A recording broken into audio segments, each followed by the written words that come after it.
What if Naruto wasn't just a shinobi, but the reincarnation of Ares, the god of war himself? What if the boy everyone ignored grew up to conquer all five great nations and forge the world into one unstoppable empire? In this full story, we'll see Naruto awaken divine memories, crush the Kage system, and face a threat so terrifying that even his conquest was only the beginning. This story is divided into 7 massive chapters. So sit back, drop a like, subscribe, and let's begin the Rise of the War Archon. Chapter 1. The god remembers the divine reawakening. The classroom smelled of chalk, old paper, and summer heat trapped in wood. Naruto Uzumaki sat near the back like he always did, slouched in his chair with one elbow on the desk, and his cheek resting against his fist, the exact posture expected of the village nuisance. Around him, children whispered, fidgeted, yawned, and stared at Uruka-sensei as he wrote the principles of chakra circulation on the board in neat, patient lines. Outside, the hidden leaf moved as it always had. Sandaled feet crossed rooftops. Merchants called from the street. Somewhere in the distance, metal rang against metal from a training yard.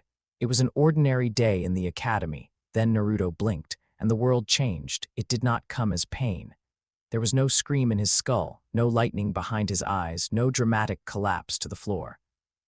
It arrived the way winter creeps into a room when a door has been left open too long, slowly, completely, and with a certainty that made resistance meaningless. He looked at the board and saw not chalk marks but formations. He looked at Uruka's posture and understood, instantly, how to break it. He looked at the classroom walls and measured angles, exits, blind spots, bottlenecks, all before his next breath. Then came memory. Bronze shields under a red sky, spears lifted in worship, the roar of armies colliding like continents, a city of stone burning against the horizon. The salt taste of blood and sea wind. A temple filled with offerings laid at the feet of a god who smiled only when men were brave enough to die with their eyes open. He saw horses crashing through shattered gates. He saw kings kneeling and pretending not to tremble. He saw rivers turned red and altars blackened with smoke. He remembered voices praying to him in languages dead for ages beyond counting. He remembered being named with fear and reverence alike, Ares, god of war. Lord of slaughter, strategy, discipline, rage, courage, conquest, and the terrible order hidden inside violence, forgotten by one world, awakened in another. Naruto's fingers tightened around the edge of his desk.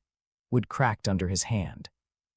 The sound was small, but in the quiet of the classroom it seemed to split the air. Several children turned. Uruka glanced over his shoulder. "Naruto," he said. Naruto looked down at the splintering grain beneath his fingertips. A moment earlier it had been a school desk. Now it was poor material, unbalanced, too soft, badly anchored, not worth fortifying. His hand eased. The desk remained broken. A murmur spread through the room. Naruto did not hear it clearly. He was listening to something else. Deep inside him, beneath the noisy rhythm of a child's body and the erratic pulse of immature chakra, something ancient stirred. Not the hot, caged hatred he had brushed against in nightmares. Not the monstrous pressure he had never understood, but had always felt watching him from behind sealed iron dark. This was older, colder, heavier, not anger, authority. Uruka started walking down the aisle. "Naruto, what happened?" Naruto raised his head. For one strange, stretched instant, he did not recognize the man in front of him as a teacher. He recognized him as an officer of minor rank, earnest, competent, loyal, insufficiently armed, and standing in the wrong place if battle broke out. The thought came so naturally that it unsettled him more than the memory itself. "Nothing," Naruto said. His own voice sounded too small, too young. Uruka frowned, not because of the answer, but because of the way Naruto had said it. There was none of the usual whine, defiance, or forced cheer. Just a flat, quiet certainty that did not belong on a 7-year-old's face. Before Uruka could speak again, another instructor appeared at the door and said there would be a sparring demonstration outside. The class erupted in relieved noise. Chairs scraped. Children stood. Naruto remained seated for half a second too long, staring at his own hand, the hand of a child, the memory of a god. Then he rose and followed the others into the sunlight. The academy sparring yard was ringed with wooden posts, and faded training dummies repaired so many times they looked more patchwork than original design. Dust rose in the heat. Students lined up along the edge of the field, while Uruka explained the rules with all the seriousness adults reserve for children pretending at dangerous things. Controlled engagement, he said. No wild swings, no deliberate injuries. This is to practice form, not hurt one another. Naruto stood in line and watched the pairs called forward. Stances were clumsy. Movements telegraphed. Punches came too wide, kicks too high, balance too exposed. Every mistake flashed before him with insulting clarity. This world taught war like a game. No, worse, it taught war like etiquette. A boy lunged and missed by nearly a body length. Another froze when grabbed, forgetting his center entirely. One girl landed a clean strike and then stepped back instead of following through, surrendering advantage because restraint had been drilled into her harder than instinct. Naruto felt something inside him recoil. A village that produced soldiers should not lie to its young about what violence was for. His name was called. He stepped forward automatically. Across from him stood a classmate, broad in the shoulders and eager to impress. Naruto knew the boy's face in the shallow way he knew most of them. Another child who whispered about him when they thought he could not hear. Another little citizen learning from older eyes how much distance to keep from the orphan with no clan and 2 bright whisker marks on his cheeks. The boy grinned in that overconfident, nervous way children do when they think the fight has already been decided. Uruka raised a hand. Begin. The boy charged first, exactly as expected. Naruto moved, no jutsu, no chakra, no theatrical flourish. He slipped half a step left, caught the attacking wrist, rotated beneath the boy's shoulder line, anchored his hips, and let the momentum finish what physics had already promised. The throw was clean, effortless, and brutally efficient. The boy hit the ground flat on his back so hard the air left him in a helpless gasp. Before anyone could react, Naruto was already controlling the arm, his knee pinning the shoulder, pressure angled precisely to either force surrender or tear the joint free. The yard went silent. Naruto frowned. The boy beneath him was struggling in blind panic, not tactical resistance. Too much pain, too much fear. Naruto released him at once and stepped back. The boy clutched at his shoulder and screamed. That, more than anything, made Naruto pause, not from guilt, from confusion. He had been gentle. Hadn't he? Uruka rushed forward, kneeling beside the fallen student, checking the arm with quick practiced hands. Medic, get one of the medics. Other children backed away from Naruto, as if he had turned into something wild. Naruto looked from the crying boy to the frightened faces around him and felt a cold distance open inside his chest. This is how you spare a soldier, something in him thought. You put him down fast. You preserve the body. You leave him able to fight tomorrow. Then another thought followed, quieter and more dangerous. These children are not soldiers yet. Uruka stood, turning to Naruto with a face caught between anger and disbelief. What was that? Naruto met his gaze. He could have lied. Could have said he slipped, acted on instinct, didn't mean it. Instead, with the terrible sincerity only children and gods can manage, he said, a controlled throw. Uruka stared at him. The answer was wrong, not because it lacked truth, but because it was too true in a way no child should understand. The lesson ended early. Naruto was told to sit alone on a bench under the shade, while the instructors handled the injured student and calmed the others. No one came near him. Whispers drifted on the wind. Monster, creepy. Did you see his eyes? Naruto sat still and listened, but the words only skimmed the surface of his thoughts. Inside, memory kept unfolding. He remembered armies not as crowds but as systems. Supply lines, terrain logic, morale thresholds. He remembered the mathematics of siege, the theology of fear. He remembered that every society, no matter how peaceful its stories, was ultimately built around a single question. Who holds force, and what do they do with it? He remembered being worshipped not because war was loved, but because every civilization secretly understood that survival belonged to those who could master it. This village pretended otherwise. That made it fragile. Naruto looked toward the Hokage monument in the distance, stone faces watching over rooftops and walls. Leadership by symbolism. centralized emotional authority, hidden militarization behind civic myth, effective for unity, vulnerable to corruption, extremely vulnerable to narrative collapse. The analysis came unbidden and exact. For the first time in his life, Naruto understood why he had always been angry. Not because he was unloved, because even as a child, some buried part of him had recognized weakness masquerading as virtue. That night, the apartment was as small and quiet as ever, a crooked table, a narrow bed, expired milk in the little fridge, instant ramen stacked near the sink, moonlight cutting pale bars across worn floorboards, the place of a child the village tolerated but never embraced. Naruto locked the door behind him and stood in the center of the room without moving. The silence felt different now, not lonely, insufficient. He crossed to the table and sat. His dinner remained untouched. Hunger was there somewhere, but overshadowed by a deeper pressure building behind his ribs. He closed his eyes. When he had been younger, he used to imagine there was another room behind his thoughts, a dark place with claws scraping metal, a presence vast enough to make nightmares feel small. Tonight he turned inward deliberately, not in fear but in command. The inner world answered. Water stretched black and still beneath a ceiling of darkness.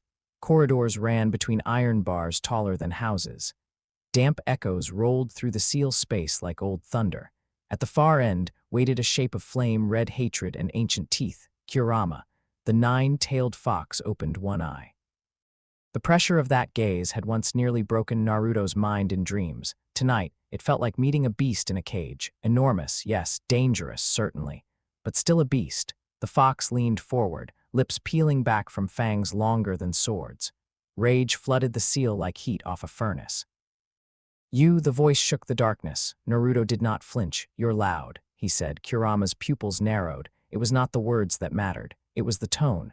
Children did not speak to tailed beasts that way. Shinobi did not, either. The fox's growl deepened. Something has changed.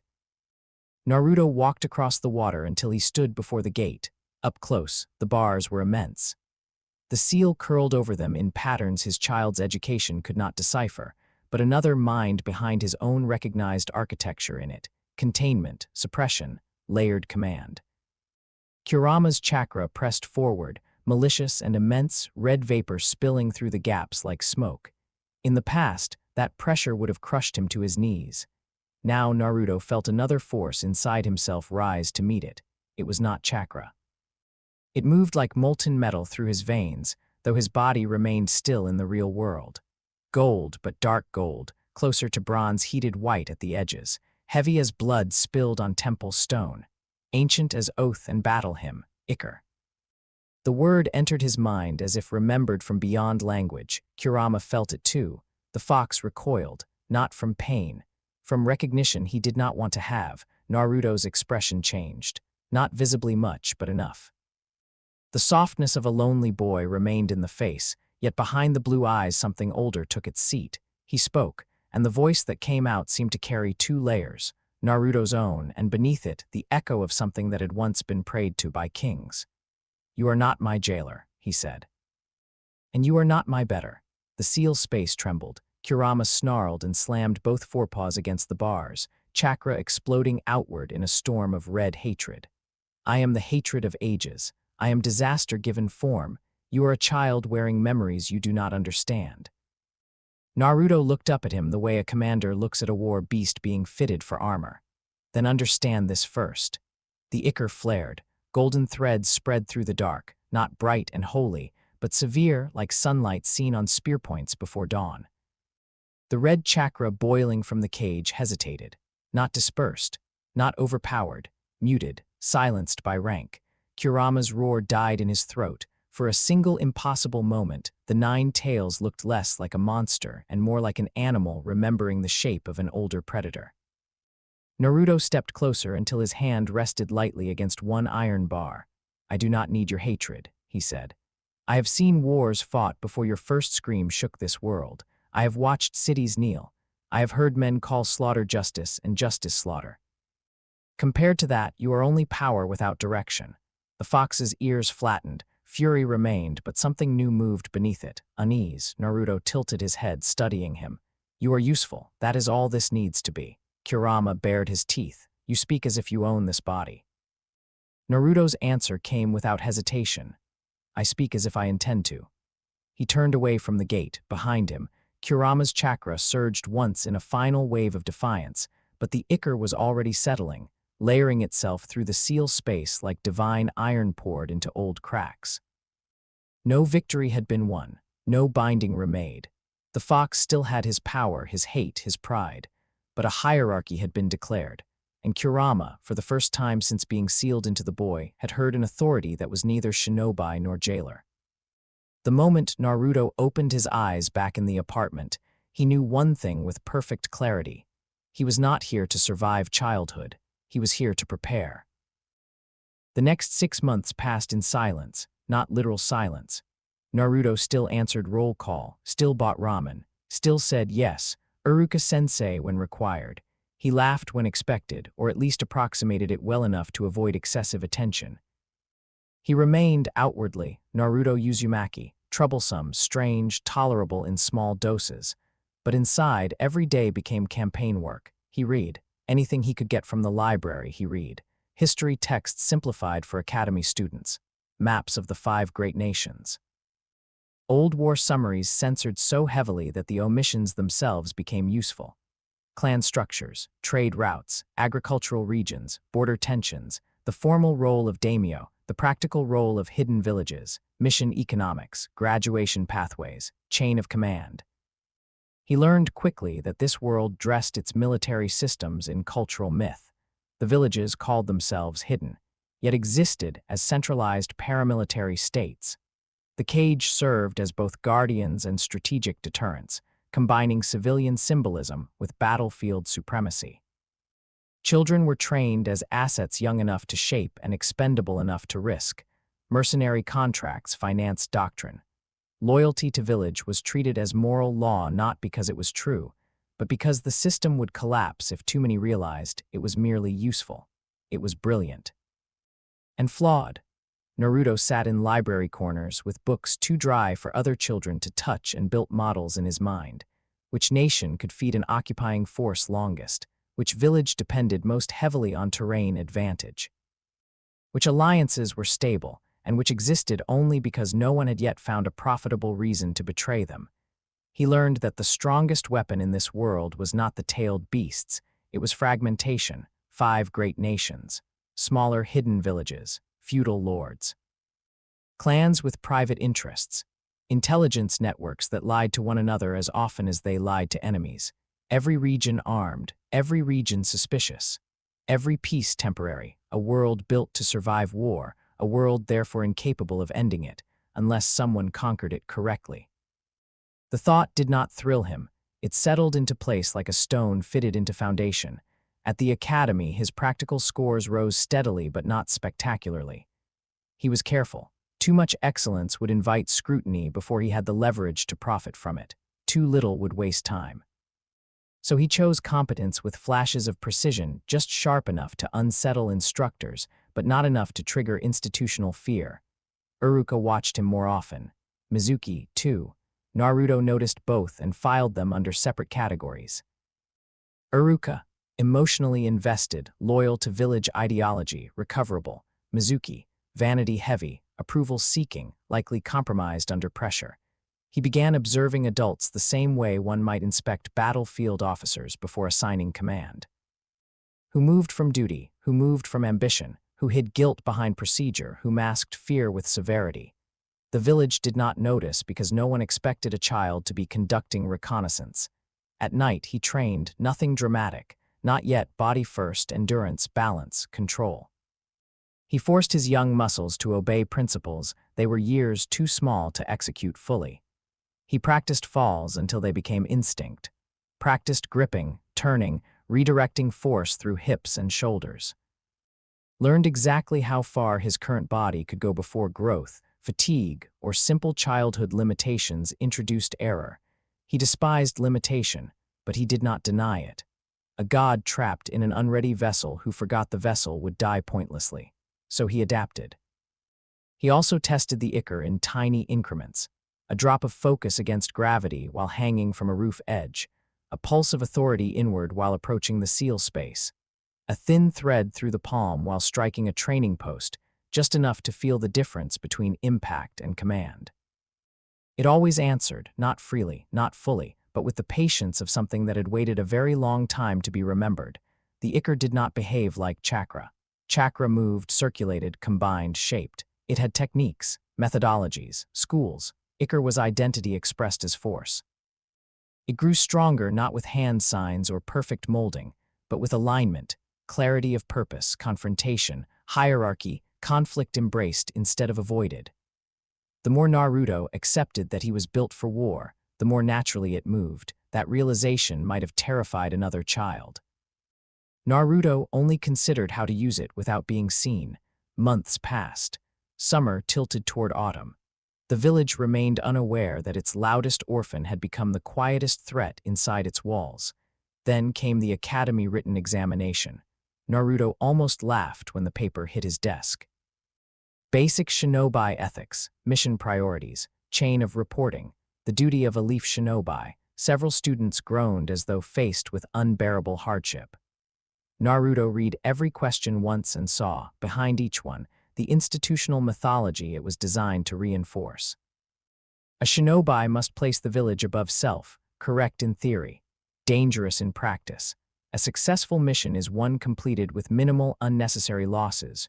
Reasonable, though unnecessary, depends entirely on command philosophy. The Hokage is the embodiment of the village's will, false.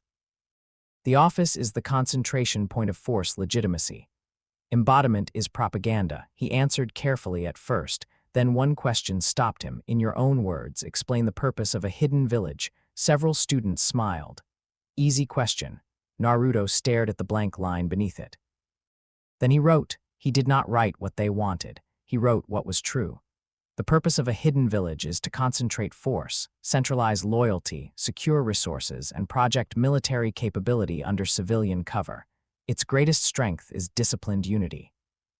Its greatest weakness is that by hiding its nature behind myth, it invites internal decay. What is not named cannot be corrected.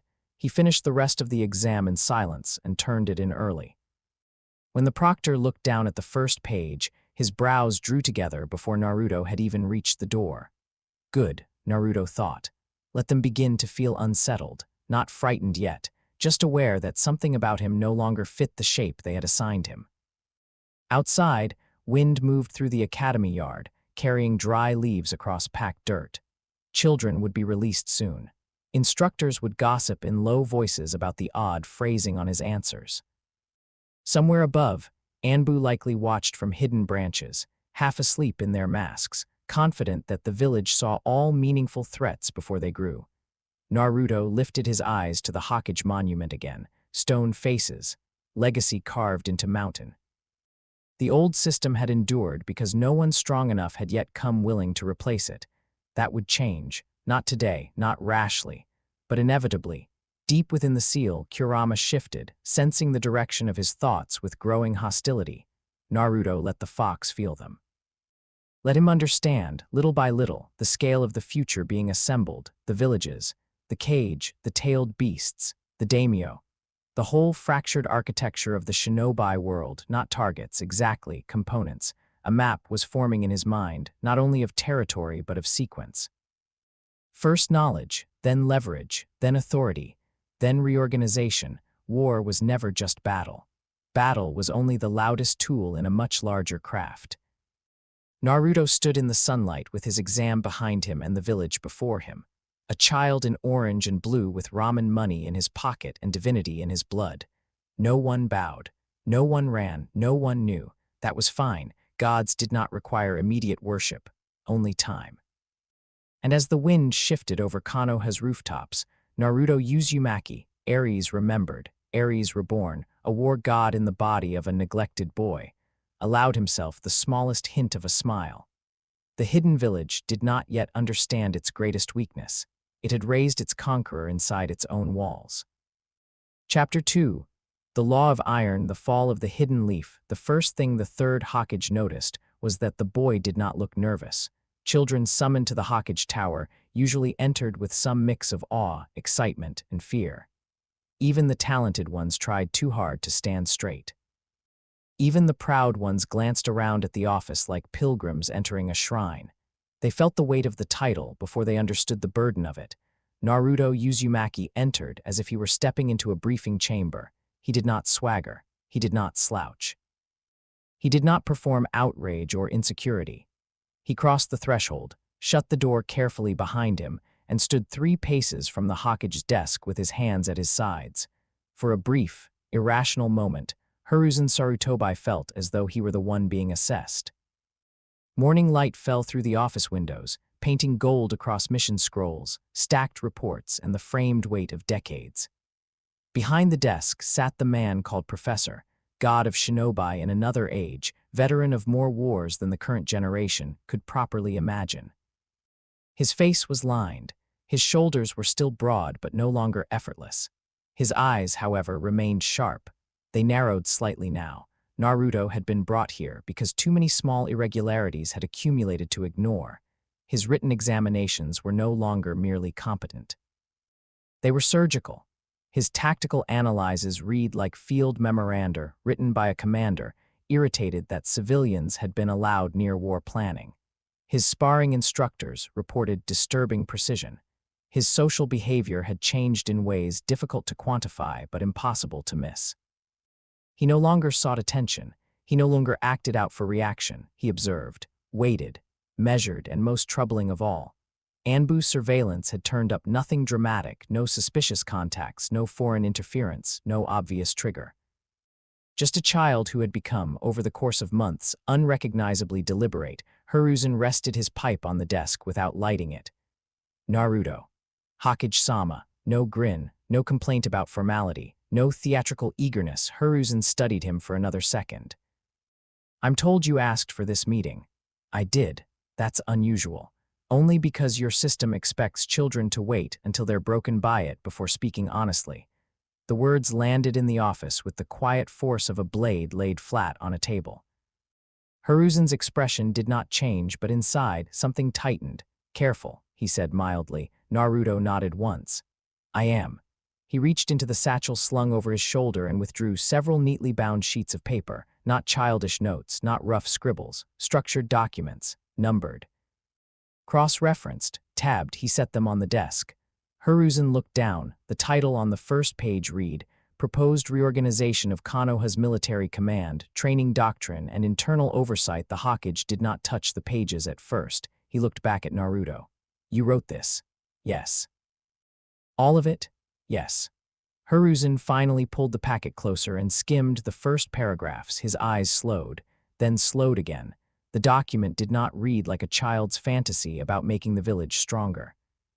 It read like a hostile audit conducted by someone who understood not only Konoha's official structure, but the fractures hidden beneath it.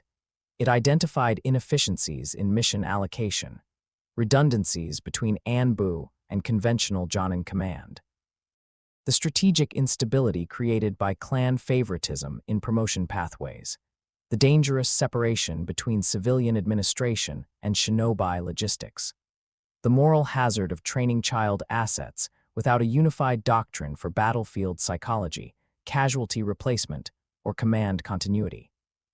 Then came the section headings.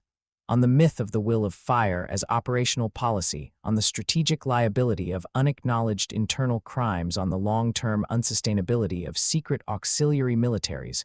Hiruzen stopped reading. Slowly, he looked up. Where? He asked, very carefully. Did you get this language? Naruto met his gaze evenly. From your village. That isn't an answer. It's the only one that matters. The boy's voice remained calm but not soft. There was no childish challenge in it, no immaturity, no need to provoke for its own sake. He was not trying to win attention. He was trying to force accuracy. Hiruzen leaned back in his chair. Then explain. Naruto inclined his head slightly, as though acknowledging a procedural necessity. Konoha calls itself a village, but it functions as a military city-state under symbolic civilian restraint. The Hokage is both supreme commander and moral figurehead, which is efficient during crisis, but unstable in prolonged peace. The will of fire is useful as social glue, but it is not policy. It does not prevent corruption. It sentimentalizes sacrifice, obscures accountability, and allows old men to commit crimes under the belief that intention purifies outcome. Silence. A crow called outside. Far below, the village continued its ordinary day, unaware that in the Hawkage Tower a child was speaking like a prosecutor writing history in advance. Hiruzen's eyes hardened. You accuse a great deal for someone with very little standing. Naruto's answer came instantly. Standing is a social agreement. Evidence is not. He tapped the packet. There are 3 sections in the second half. One concerns the village council's undocumented influence over military matters. One concerns intelligence compartmentalization, failures surrounding the Uchiha liquidation. One concerns Root. For the first time since the meeting began, Hiruzen moved sharply, not much, just enough for a veteran to notice in another veteran. If Naruto noticed, he gave no sign beyond continuing. You will find dates where records don't align, mission expenditures routed through dormant administrative channels, and testimony patterns among surviving lower-level personnel that indicate a decision made above formal chain of command and sanitized after the fact. The boy paused. I am referring to the destruction of the Uchiha clan. The office became very still. Hiruzen had faced enemy commanders, tailed beasts, war councils, daimyo, and death itself. Yet in that moment, hearing those words spoken with precise neutrality by a child no older than the massacre's aftermath, he felt older than he had in years. How, he said, and now the mildness was gone. Could you possibly know any of that? Naruto did not smile. Because your secrets were never designed to survive sustained attention. He stepped forward, not aggressively, but enough that the morning light caught his face differently. You hid the truth behind trauma, hierarchy, and the assumption that no one small enough to be ignored would know where to look. So I looked where adults stopped looking. Storage ledgers, academy redactions, retired clerks who drink too much and still want to feel useful, widow conversations in markets. The timing of memorial flowers, which records are overexplained and which are absent when they should exist. He tilted his head. Mortals are very good at hiding facts. They are terrible at hiding patterns. Hiruzen stared at him. There it was again, that wrongness, not evil, not madness, scale. This was not a child repeating overheard scandal. This was analysis, patient, layered, disturbingly clean. What do you want? Hiruzen asked at last. Naruto answered without hesitation. Konoha must be restructured. The words hung there, impossibly direct. The elders must be removed from strategic authority. Root must be dissolved or absorbed under transparent command. Military doctrine must stop pretending peace is a moral condition rather than an armed one. The village training system must be rebuilt around competence, discipline, and loyalty that is earned through function, not manipulated through slogans. Hiruzen's mouth thinned, and if I disagree, then time will do the persuading for me. A dangerous answer, too dangerous for his age. Too certain for bluff. Hiruzen rose from behind the desk, moving around it slowly, the way one might circle a blade to see where the light catches. He stopped before Naruto, looking down at him. Do you understand what you are implying? What sort of storm these accusations could unleash? Naruto looked up at him. Yes, no, you think in structures and that gives you clarity, but structures bleed when they break. Villages are not pieces on a board. They are people, families, histories. You rip out too much at once and you do not get reform, you get collapse. Naruto's gaze did not waver, then collapse selectively. For a brief instant, Hiruzen saw not boldness but complete sincerity. Naruto genuinely believed this. Not in the reckless way children sometimes believe impossible things, but with the calm of someone who had already measured acceptable damage and filed it under necessity. It chilled him more than rage would have. Hiruzen turned away, walking back toward the window. Below, he could see rooftops, civilians, shinobi crossing in flickers of speed, laundry lines, cooking smoke. A living village, imperfect, compromised, beloved, guilty, still his. You're asking me, he said quietly, to move against pillars of Konoha on the word of a child. Naruto's reply came like a hammer wrapped in velvet. No, I'm informing you that your pillars are hollow. Hiruzen closed his eyes for one long breath. When he opened them again, he said, Leave the documents, I will review them. Naruto nodded. He turned to go. At the door, Hiruzen spoke once more. Naruto, The boy paused. If any of this is a game to you, it isn't. Naruto looked back over his shoulder, and for the first time that morning, Hiruzen felt the full wrong gravity of those blue eyes. This village raised a weapon in neglect and expected gratitude. That was a strategic error. Then he left. The door shut softly behind him. Hiruzen remained still for several moments, listening to the echo of it. On his desk lay the future in paper form, and it had the handwriting of a child. By dusk, the wrong people knew Naruto had been summoned. Konoha was too practiced in secrecy not to leak its own pressure points. Conversations in corridors ended too quickly when certain names were mentioned. Civilian clerks became suddenly careful. Two Anbu shifted their surveillance pattern outside Naruto's apartment. A messenger vanished into the lower administrative wing and did not reappear. Naruto noticed all of it. He noticed because he expected it. When institutions are threatened, they do not first defend truth. They defend continuity. So he adjusted his evening route without appearing to. Bought ramen. Took the long way home.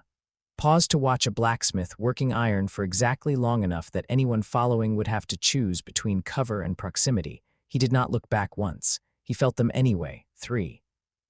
Spacing poor for Anbu, better for deniable assets, breath control disciplined, footwork slightly too synchronized, not Jonin, not civilian muscle, root or root adjacent, good. The sky darkened fully by the time Naruto entered one of the outer training fields, an open stretch bordered by trees with wooden posts and scarred earth pale under moonlight. Empty at this hour, quiet enough for unofficial death.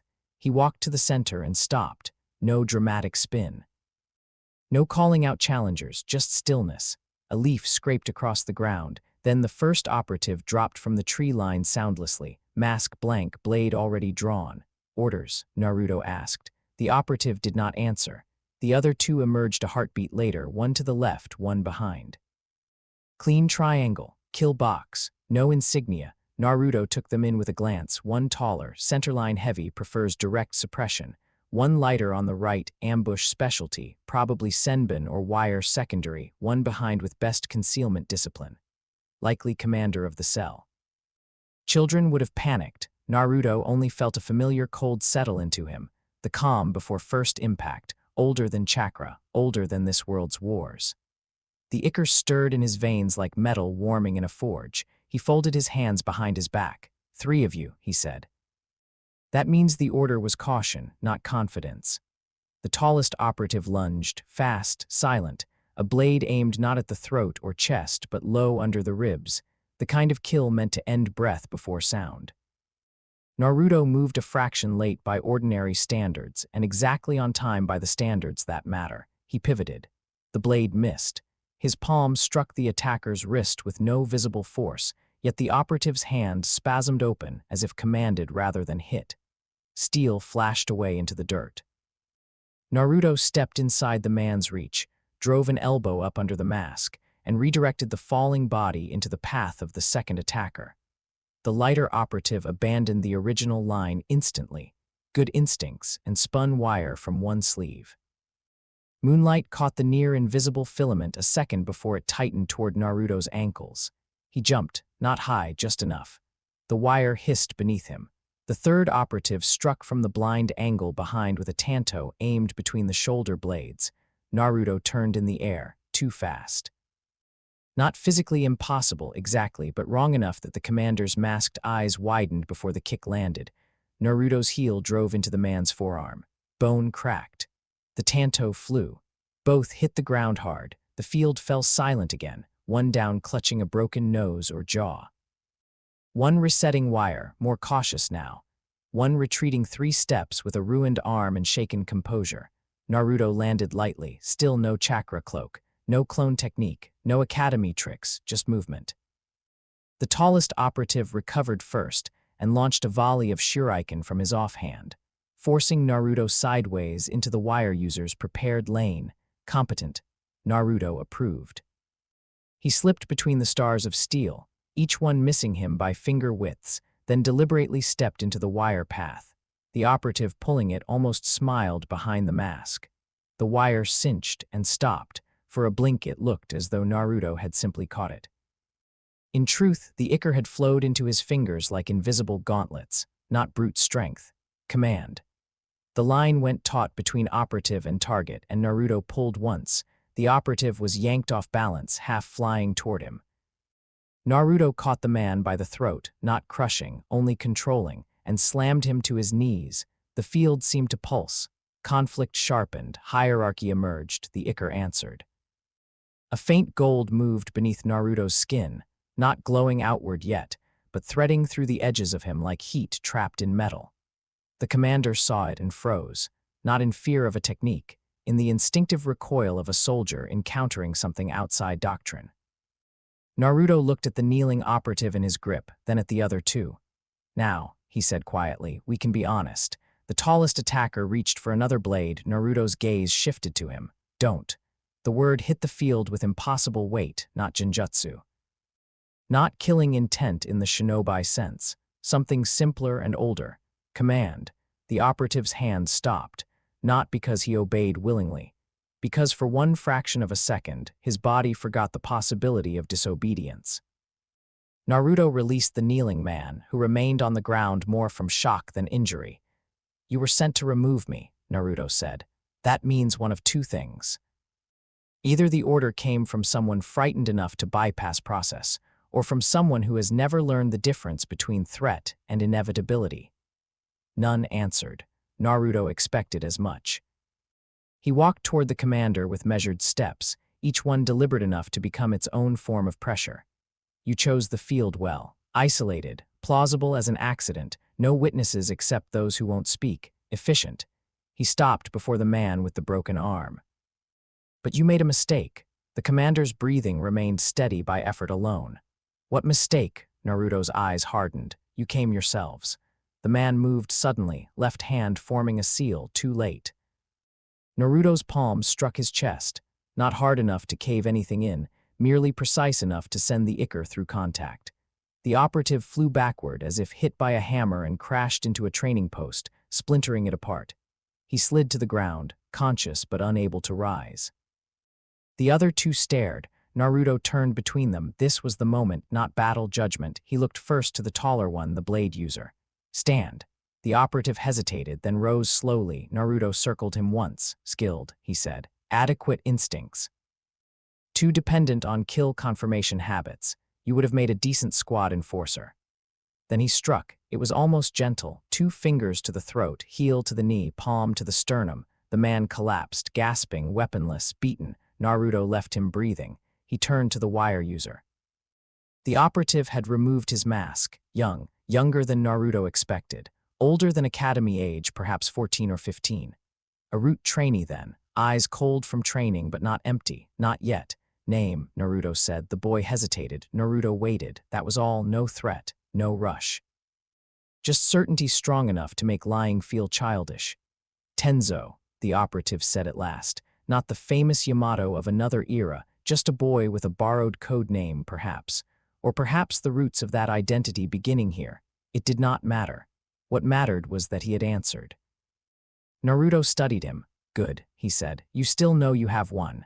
He gestured to the other two sprawled in the dirt. They chose poorly. Tenzo's jaw tightened. You'll kill us anyway. Naruto regarded him for a moment, then shook his head once. No. Killing is wasteful when fear can be replaced by function. He stepped closer. The ichor's pressure lingered around him now, subtle but undeniable, like air before lightning. Listen carefully. The men who sent you believe secrecy gives them power. It doesn't. It gives them delay. They think they are pruning a threat before it grows. They are wrong. I am not a threat to Konoha. I am the only thing in this village thinking beyond its next funeral. Tenzo's expression flickered, confusion, suspicion, interest. Naruto saw all three and pressed exactly where he meant to. You know what root is, he said. Not what they call it, what it is. Children stripped down into tools so old men can commit ugly necessities without staining their own hands in public, service without honor, obedience without meaning. Tenzo said nothing. Naruto's voice lowered. I am offering you meaning. The words seemed to quiet the night. Behind them, one of the downed operatives groaned. The broken post creaked. Somewhere far off, a dog barked. Naruto held out one hand, not in friendship, not comfort, but command extended as choice. Serve me, he said. and you will belong to something that names itself honestly. Tenzo stared at the hand. Why me? Because you listened before you obeyed. The answer hit harder than praise. Naruto's eyes did not soften. The others attacked to complete orders. You watched to understand the field. That can be used. Tenzo looked toward his fallen comrades. What about them? Naruto followed his gaze. The taller operative, bruised and conscious, glared back with hatred raw enough to be simple. The commander by the shattered post was trying and failing to rise, murder still burning behind his mask even through pain. Naruto gave them both one calm glance and read the truth instantly. No flexibility, no doubt, no use. He faced Tenzo again. I will ask once. Tenzo swallowed. Then slowly, as though some older part of him recognized a shift he could not name, he dropped to one knee. I serve. The field seemed to exhale. The ichor settled. Naruto lowered his hand onto the boy's shoulder, not a gesture of affection, but investiture. Then stand as my first soldier. He turned. The other two operatives understood their answer too late. Naruto moved faster than before. No flourish, no spectacle, just decisive finish. A strike to the commander's temple that took him out of the fight permanently. A final disarm and incapacitation of the enforcer, so complete that resistance ended with a single broken breath. Not cruelty. Conclusion. When it was done, Naruto stood in the moonlit field with one kneeling recruit and two failed instruments of an older order. He looked at Tenzo without sentiment. You will report that the mission failed because its premise was flawed.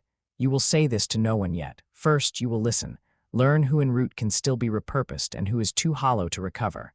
Names, habits, loyalties, quietly. Tenzo lifted his head, and if they notice, they will. Naruto said, eventually, that is fine. For the first time, something like awe edged into the boy's expression. You expected this. Yes, you expected all of this. Naruto looked up at the moon. No, I expected them to be slower. The council fell 2 weeks later. Not by assassination, not by riot, not by public speech beneath waving banners, by evidence. That was what made it irreversible. Hiruzen had read every page Naruto had left on his desk. Then he had reread them. Then he had ordered quiet verification on points too specific to dismiss. Those verifications led to more questions, and those questions led to files best left unopened if one wished to sleep peacefully. But Hiruzen had already lost the option of peaceful sleep years ago. The elders, Hamura and Koharu, sensed pressure and tried to contain it through the old methods. Appeals to legacy, procedural delays, selective outrage, and the unspoken threat that destabilizing Konoha's internal image would invite foreign opportunism. Danzo moved differently. Danzo moved like a man who had spent a lifetime surviving every change by becoming more secret than the last version of himself. He denied nothing directly. He redirected, compartmentalized, severed witnesses, pressured subordinates, prepared to outlast. Naruto anticipated all of it. The missing piece was not Konoha. It was the land of fire, so Naruto chose the level above the village. The fire daimyo did not care about shinobi morality, village sentiment, or the poetry of inherited duty. He cared about control, revenue, treason. Whether the expensive military apparatus nominally loyal to him had developed independent policy centers capable of acting without sovereign sanction. Naruto sent the evidence there, not personally, of course. That would have been too obvious, too traceable. Instead, it arrived through channels impossible to dismiss. Archived expenditures tied to unauthorized operations, testimony hidden inside routine budget clarifications. Proof that members of Konoha's advisory structure had exercised military influence without formal mandate and concealed mass internal violence from feudal oversight. To a Hokage, these were tragedies. To a daimyo, they were constitutional insults. The response was swift. An official inquiry delegation arrived under ceremonial banners and stripped the issue of all Konoha's preferred ambiguity. Hamura and Koharu were removed from advisory authority pending investigation. Several civilian liaison posts were suspended. Danzo's formal deniability collapsed the moment Root's existence became impossible to phrase as rumor. Hiruzen stood before his own command staff 3 days later looking older than he had the month before. I will not allow civil fracture, he told them, but fracture had already occurred. The village had seen too much, not all of it, never all, but enough to know that the elders were not untouchable, enough to know that something buried in the village's foundation had cracked. Enough to wonder how much of the will of fire had been used as cover by hands that no longer deserved to carry it.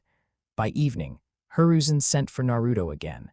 This time the office felt different, less like a throne room, more like a command post after the first artillery strike. Hiruzen did not bother with distance. "You've made your point." Naruto stood before the desk. "No, I've made an opening." The old Hokage's eyes flashed. "Do not mistake my restraint for surrender." "I don't." Hiruzen held his gaze a long moment, then looked away first, not in weakness but in exhausted recognition. "This village cannot survive another hidden war inside itself," he said. "Not now." "It won't," Naruto replied. "If you stop pretending the old shape can still hold." Hiruzen breathed out slowly. "And what shape would you replace it with?" Naruto answered like he had been waiting years. "A command state honest about what it is." He stepped forward and laid a new document on the desk. This one bore a different title. "Foundational Decree for the Reformation of Konoha under the Law of Iron." Hiruzen read the first line and closed his eyes. When he opened them again, Naruto was still there, calm as a winter blade. "I will not name myself Hokage," Naruto said. "That title belongs to the mythology of a system already decaying. Keep it if you want nostalgia. It has no military value anymore." Hiruzen looked at him sharply. "Then what do you intend to call yourself?" Naruto's voice did not rise. "War Archon." The room seemed to darken around the words. Not because of chakra, because the title named something Konoha had never dared admit it wanted. A ruler whose authority came not from parental symbolism, but from mastery of force. Hiruzen should have rejected it instantly. Instead he asked, "And what becomes of me?" Naruto considered him with unsettling seriousness. "You step down with dignity, publicly, voluntarily. You state that in light of internal failures and external instability, the village requires structural military reform beyond the capacity of inherited offices. You remain honored, untouched.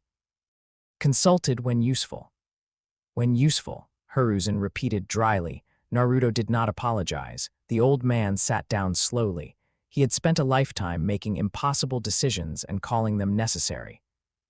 Now necessity stood before him wearing a child's face and asking him to yield not for mercy, not from defeat, but because history had moved past the architecture of his rule.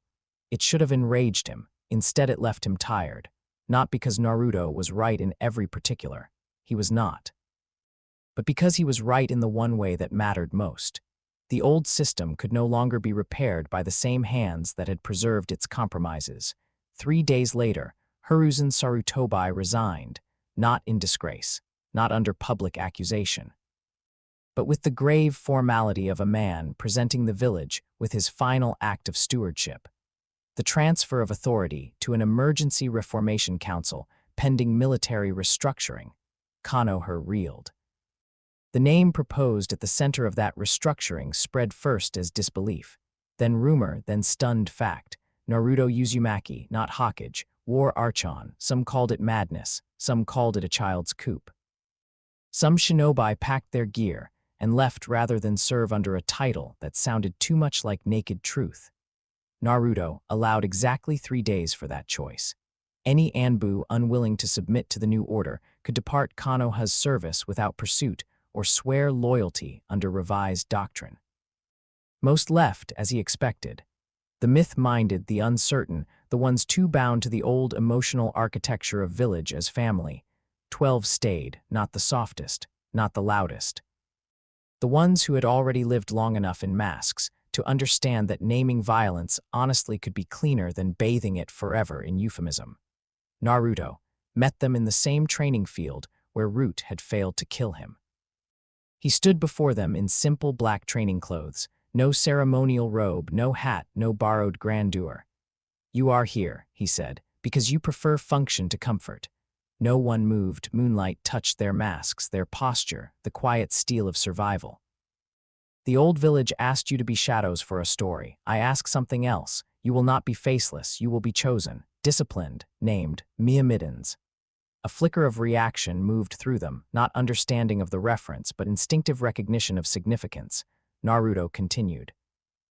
You will serve as my direct war unit, not spies first, not assassins first, soldiers. Your task is not to preserve illusion. It is to secure order, gather truth, and end conflict efficiently when it becomes necessary. He paced once before them. Loyalty is not blind obedience. Blind men are liabilities. Loyalty is alignment of purpose. If you serve because you understand what is being built. One masked operative spoke. And what is being built? Naruto stopped. A world strong enough to survive what is coming. He did not explain further. He did not yet need to. The Myrmidons knelt anyway by dawn. Konoha's banners still flew above the walls, but the village beneath them had changed. The will of fire had not been abolished in slogan. That would have provoked resistance too quickly, but in practice, another doctrine had replaced it. The law of iron, strength earns place. Loyalty is absolute once given. Weakness is not a moral failing, but a condition to be corrected, outgrown, or removed from command. Institutions exist to serve survival, not sentiment. Medical corps are to be expanded, not neglected. Children are not to be wasted in preventable incompetence. Secrecy answers to strategy, not vanity. It was harsher than the old system, cleaner too, and like all clean systems built from hard truth, it attracted both fear and relief. Shopkeepers found supply routes reorganized and protected. Mission assignments became clearer, training schedules became stricter. Corrupt intermediaries vanished from minor chains of command with alarming speed. Konoha, to its own discomfort, began functioning better. That was the most dangerous part, because success is the argument tyranny uses best. Naruto knew that. He did not care, yet. He stood that evening in the former Hokage office, now already in the process of being converted from a symbolic chamber into a true war room. Maps on the walls, supply tables, border markers, courier routes, intelligence grids. Tenzo stood in the shadows near the door, no longer route, not yet anything else. Report, Naruto said. The departures are mostly complete, Tenzo replied. Anbu losses acceptable. Civilian panic lower than expected. The daimyo's representatives are satisfied as long as tax flow and border stability improve.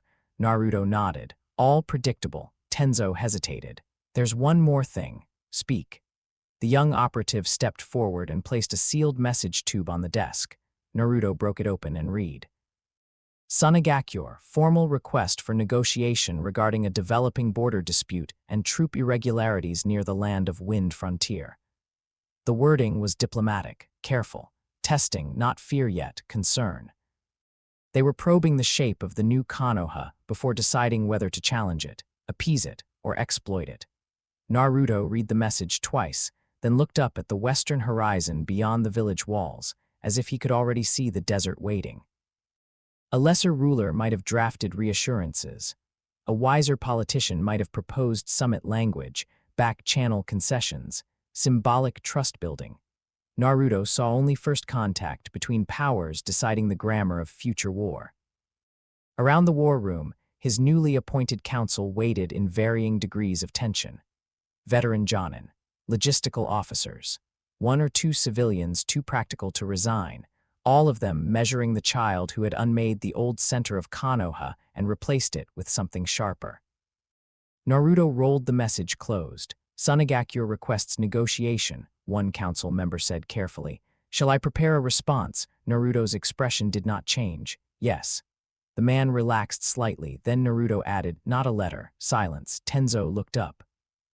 Naruto's eyes were already on the map, on distances, on sand, on fear, on sequence. A formation, he said, and in the stillness that followed, everyone in the room understood the same thing at once. The fall of the hidden leaf had not been the end of the chapter. It had been mobilization. Chapter 3. Crimson sands scorched earth and desert blood. The desert taught truth faster than any classroom ever could. It taught that distance was a weapon. That heat was an enemy with no face and no mercy. That men stripped of comfort revealed themselves quickly. Who complained, who adapted, who obeyed, who broke, who lied to themselves about their own endurance until the sand opened under their certainty and buried it. Naruto stood at the front of Konoha's marching formation, and watched the land of wind rise in waves of pale gold beneath a white, punishing sun. No cloaks concealed them. No attempt had been made to move through canyon shadow or mask numbers in drifting dust. Konoha advanced in broad daylight. Openly, in formation. That was the message, not merely that they had come, that they had no need to hide it. Behind Naruto, the restructured force of the hidden leaf moved with a discipline that would have looked unnatural to shinobi raised on smaller, looser unit doctrines. Files held shape over dunes. Supply carriers rotated on schedule.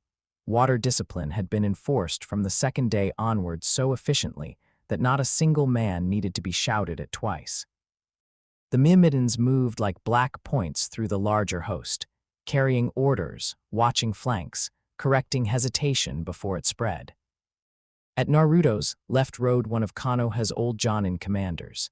Nara trained, cautious, excellent at conventional warfare, still not entirely comfortable with the shape of the new order but too competent to leave when Konoha began becoming stronger under it.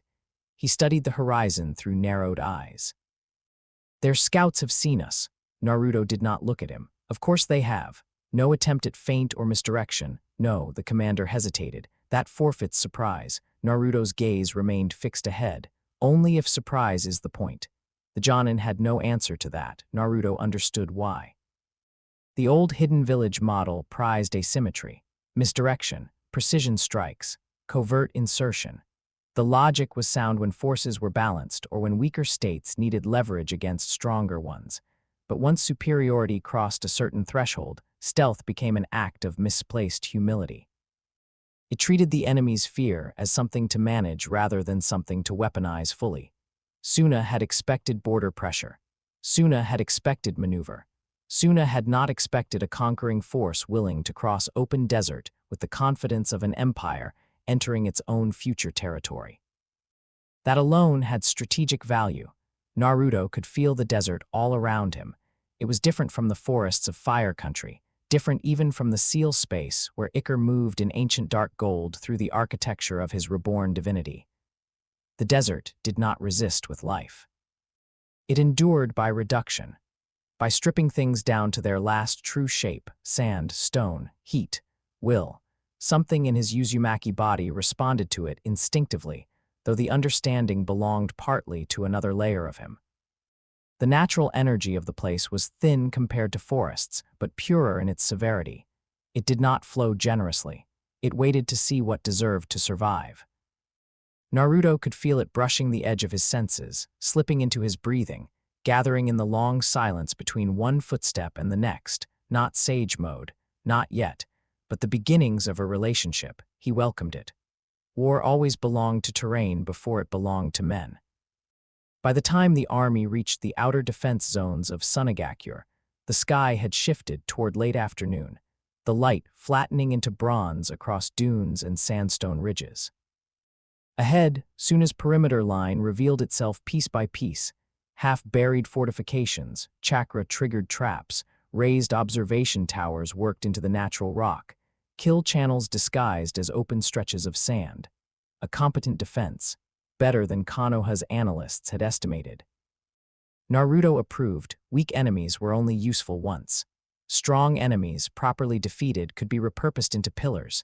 The army halted on command. Across the dunes, another force waited: Sunagakuure shinobi. Their lines were looser than Konoha's, but adapted beautifully to the terrain: mobile, staggered, built for fast shifts over unstable ground. Puppet brigades further back. Wind release specialists on the flanks. Sand patrol units already half sunk into the terrain, as if the desert itself had taken human shape. And at the center, standing slightly ahead of them all, was a boy with red hair and a gourd on his back, Gaara of the desert, the Jinchuriki of the one tail. Naruto looked at him across the heat-warped distance and felt the battlefield pause around that line of sight. In another life, another timeline of softer accidents and slower understanding, they might have recognized kinship first: shared loneliness, shared monsterhood, shared childhoods shaped by fear and isolation. But this was not that world. Gaara stared at Naruto as if trying to identify a species, not a rival, not a fellow outcast, a category mistake. The air shifted. Inside Gaara, Shukaku awakened enough to look through his host's senses, and in that instant Naruto felt it. The tailed beast's reflexive recoil, recognition, not of Ares by name, of predator logic older than the current age. A beast can always tell when another thing on the field is not prey, not fellow beast, but the force that once taught entire ecologies how fear works. Gaara's eyes narrowed. Naruto walked forward alone, gasps sounded behind him. Not from panic, his army had learned better, but from the raw boldness of the move.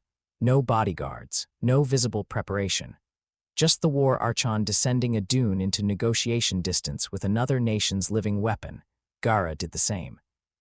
When they met, the desert wind moved between them carrying the taste of dust and distance. Neither bowed. Gaara spoke first. His voice was flat, low, stripped of ornament. You came without hiding. Yes. You came with an army. Yes. You intend war. Naruto considered him for a moment. I intend submission. War is what happens if your village mistakes the order of events. That should have provoked immediate violence. On another commander, it would have. On Gaara, it only sharpened the silence. The red-haired Jinchuriki tilted his head slightly. You speak as though this has already ended. No, Naruto said. I speak as though I know how endings are made. Gaara's sand stirred at his feet, not yet attacking. Listening, behind the Jinchuriki, Suna Shinobi stood ready, tense as drawn wire. Behind Naruto, Konoha's lines held steady, shields and kunai and discipline arranged like a doctrine made visible. Gaara's gaze flicked once over Naruto's force. Your village changed. It corrected. Gaara's expression did not change, but Shukaku's malice scraped faintly across the air inside him. And you think that gives you the right to cross my border? Naruto met his eyes. Strength gives rights. Everything else is administration. A flicker, not agreement, not outrage. Something more dangerous, comprehension. Gaara understood that Naruto meant it completely, not as cruelty, as law.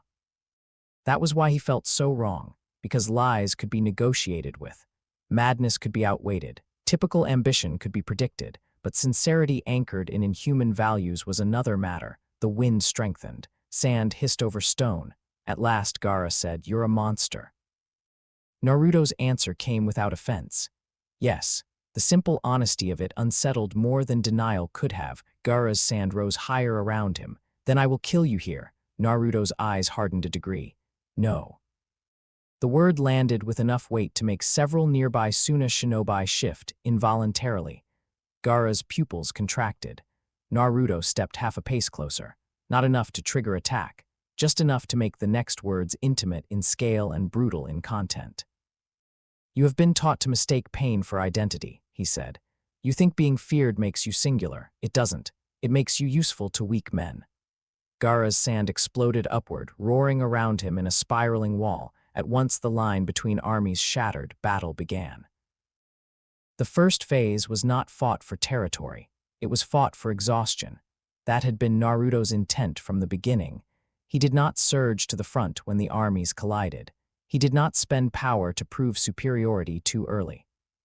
He stood at the rear ridge with his Myrmidons and watched as Suna's full defensive force slammed into Konoha's formation. The desert became noise. Wind blades tore through the air with shrieking pressure. Puppets unfolded hidden weapons in clouds of poison dust and steel wire. Earth shook under explosive tags buried beneath top layers of sand. Konoha responded not with the loose improvisational style Suna expected, but with disciplined rotational warfare. Front line absorbing impact, second line sealing breaches, third line distributing water, tags, triage, and command corrections without delay. Naruto had rebuilt Konoha to endure pressure rather than dramatize courage. That difference became visible within minutes. Suna's first attack wave struck hard, broke pieces from the front, and expected disruption. Instead, they met containment, narrowed channels, controlled fallback. Counterstrikes only where leverage favored them. No pointless heroics, no scattered duels born from ego. His Jonin commanders had learned good. Naruto watched blood hit the sand and felt the Ichor answer, not greedily. Ichor did not feed on gore for its own sake. It fed on conflict clarified, force meeting force, hierarchy exposed, the raw declaration of survival sharpened into action. Every clash across the field added weight to the pressure behind his sternum. Gold flickered once at the edge of his vision, then vanished again, not yet. He would enter when the field itself had ripened. Beside him, Tenzo knelt with a tactical map pinned against stone by 4 iron spikes. Left flank holding, puppet core adapting faster than projected. We can commit reserve line now. Naruto shook his head. Let them spend more. Tenzo looked up. We'll take additional casualties. Yes. The young operative's jaw tightened, but he lowered his head. He was learning, not to like the answer, just to understand it. Soon as defenders fought with the desperation of people who knew they were on home ground and could not afford a single symbolic loss. That made them brave. It also made them predictable. Their commanders committed elite units earlier than they should have. Specialized wind teams burned chakra trying to force openings before Konoha's formation had thinned. Puppet masters overextended to maintain pressure, trusting terrain and tradition to compensate for doctrine. Naruto let it happen. He stood with his arms behind his back while around him the battlefield evolved into exactly what he wanted: total engagement, not annihilation, investment. At the far center, Gaara moved through the fighting like a storm given human outline.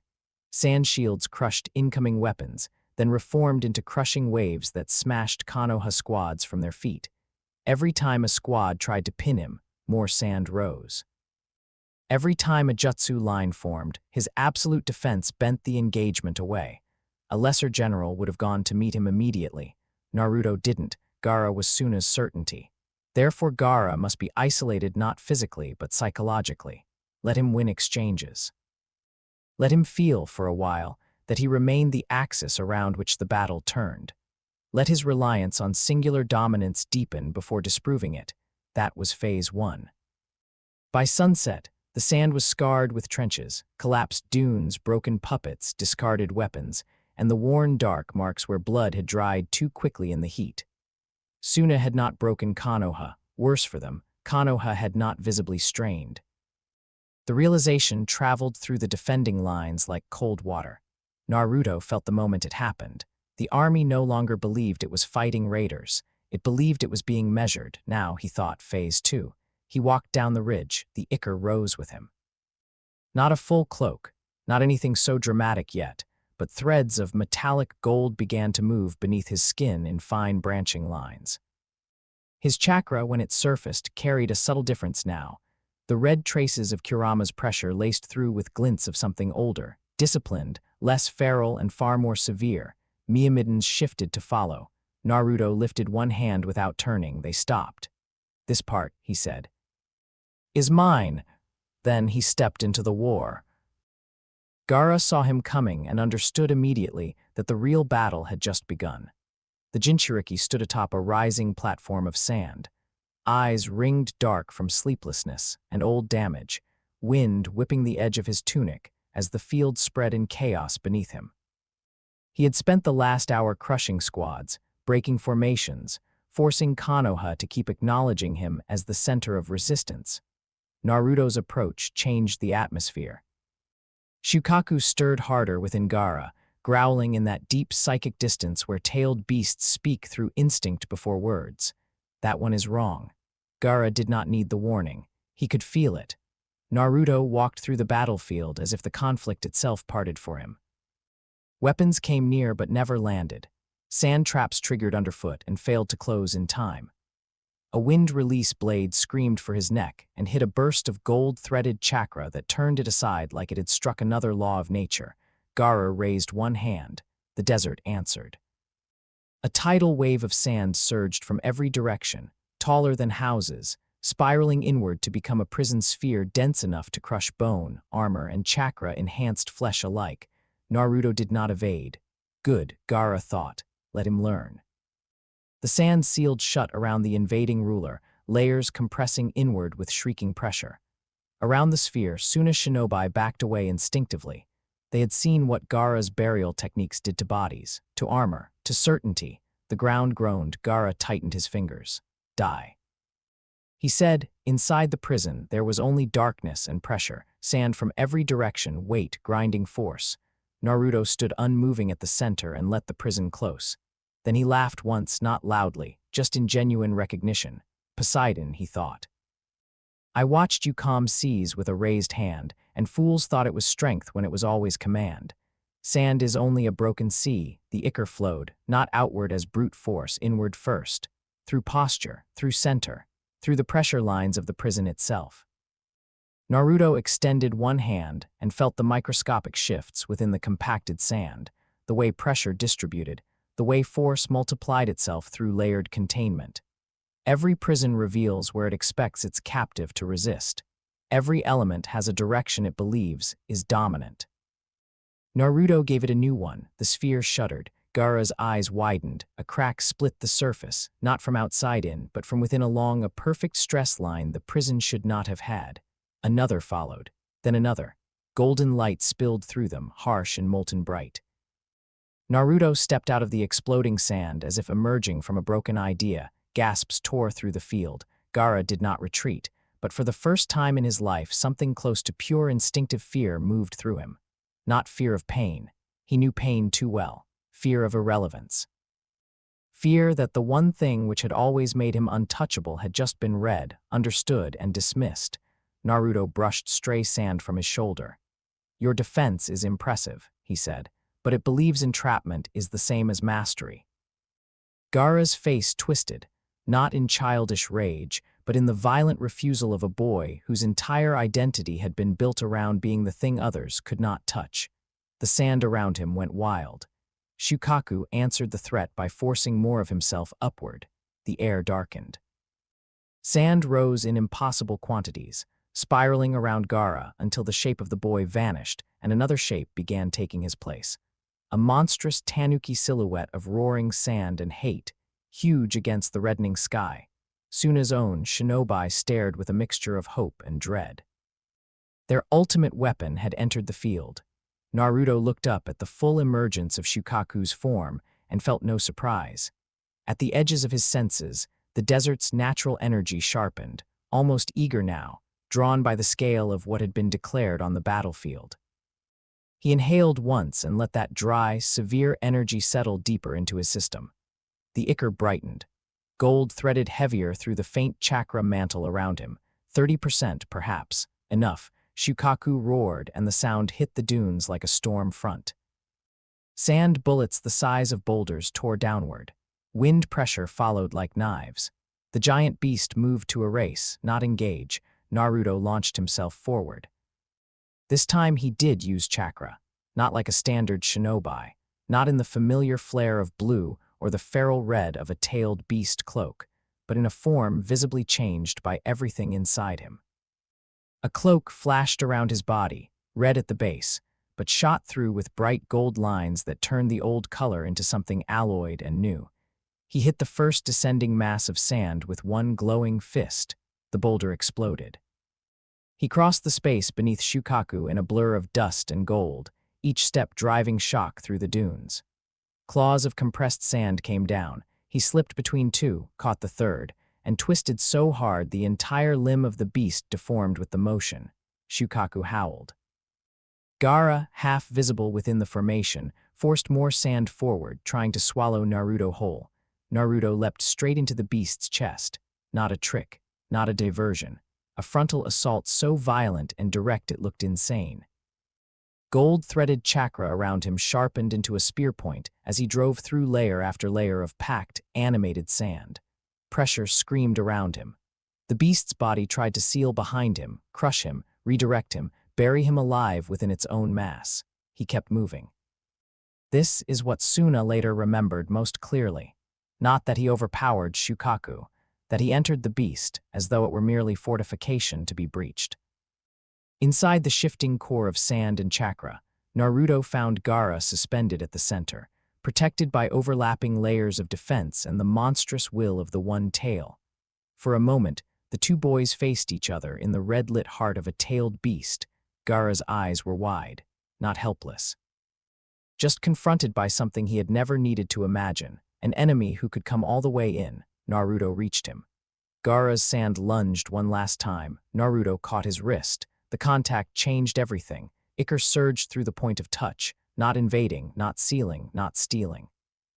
Suppressing Aries to beast, authority to feral force, the golden pressure flooded through Gaara's chakra system and struck Shukaku not as stronger chakra but as rank, silence. That was what Gaara felt first. The beast's screaming stopped, not externally. Internally.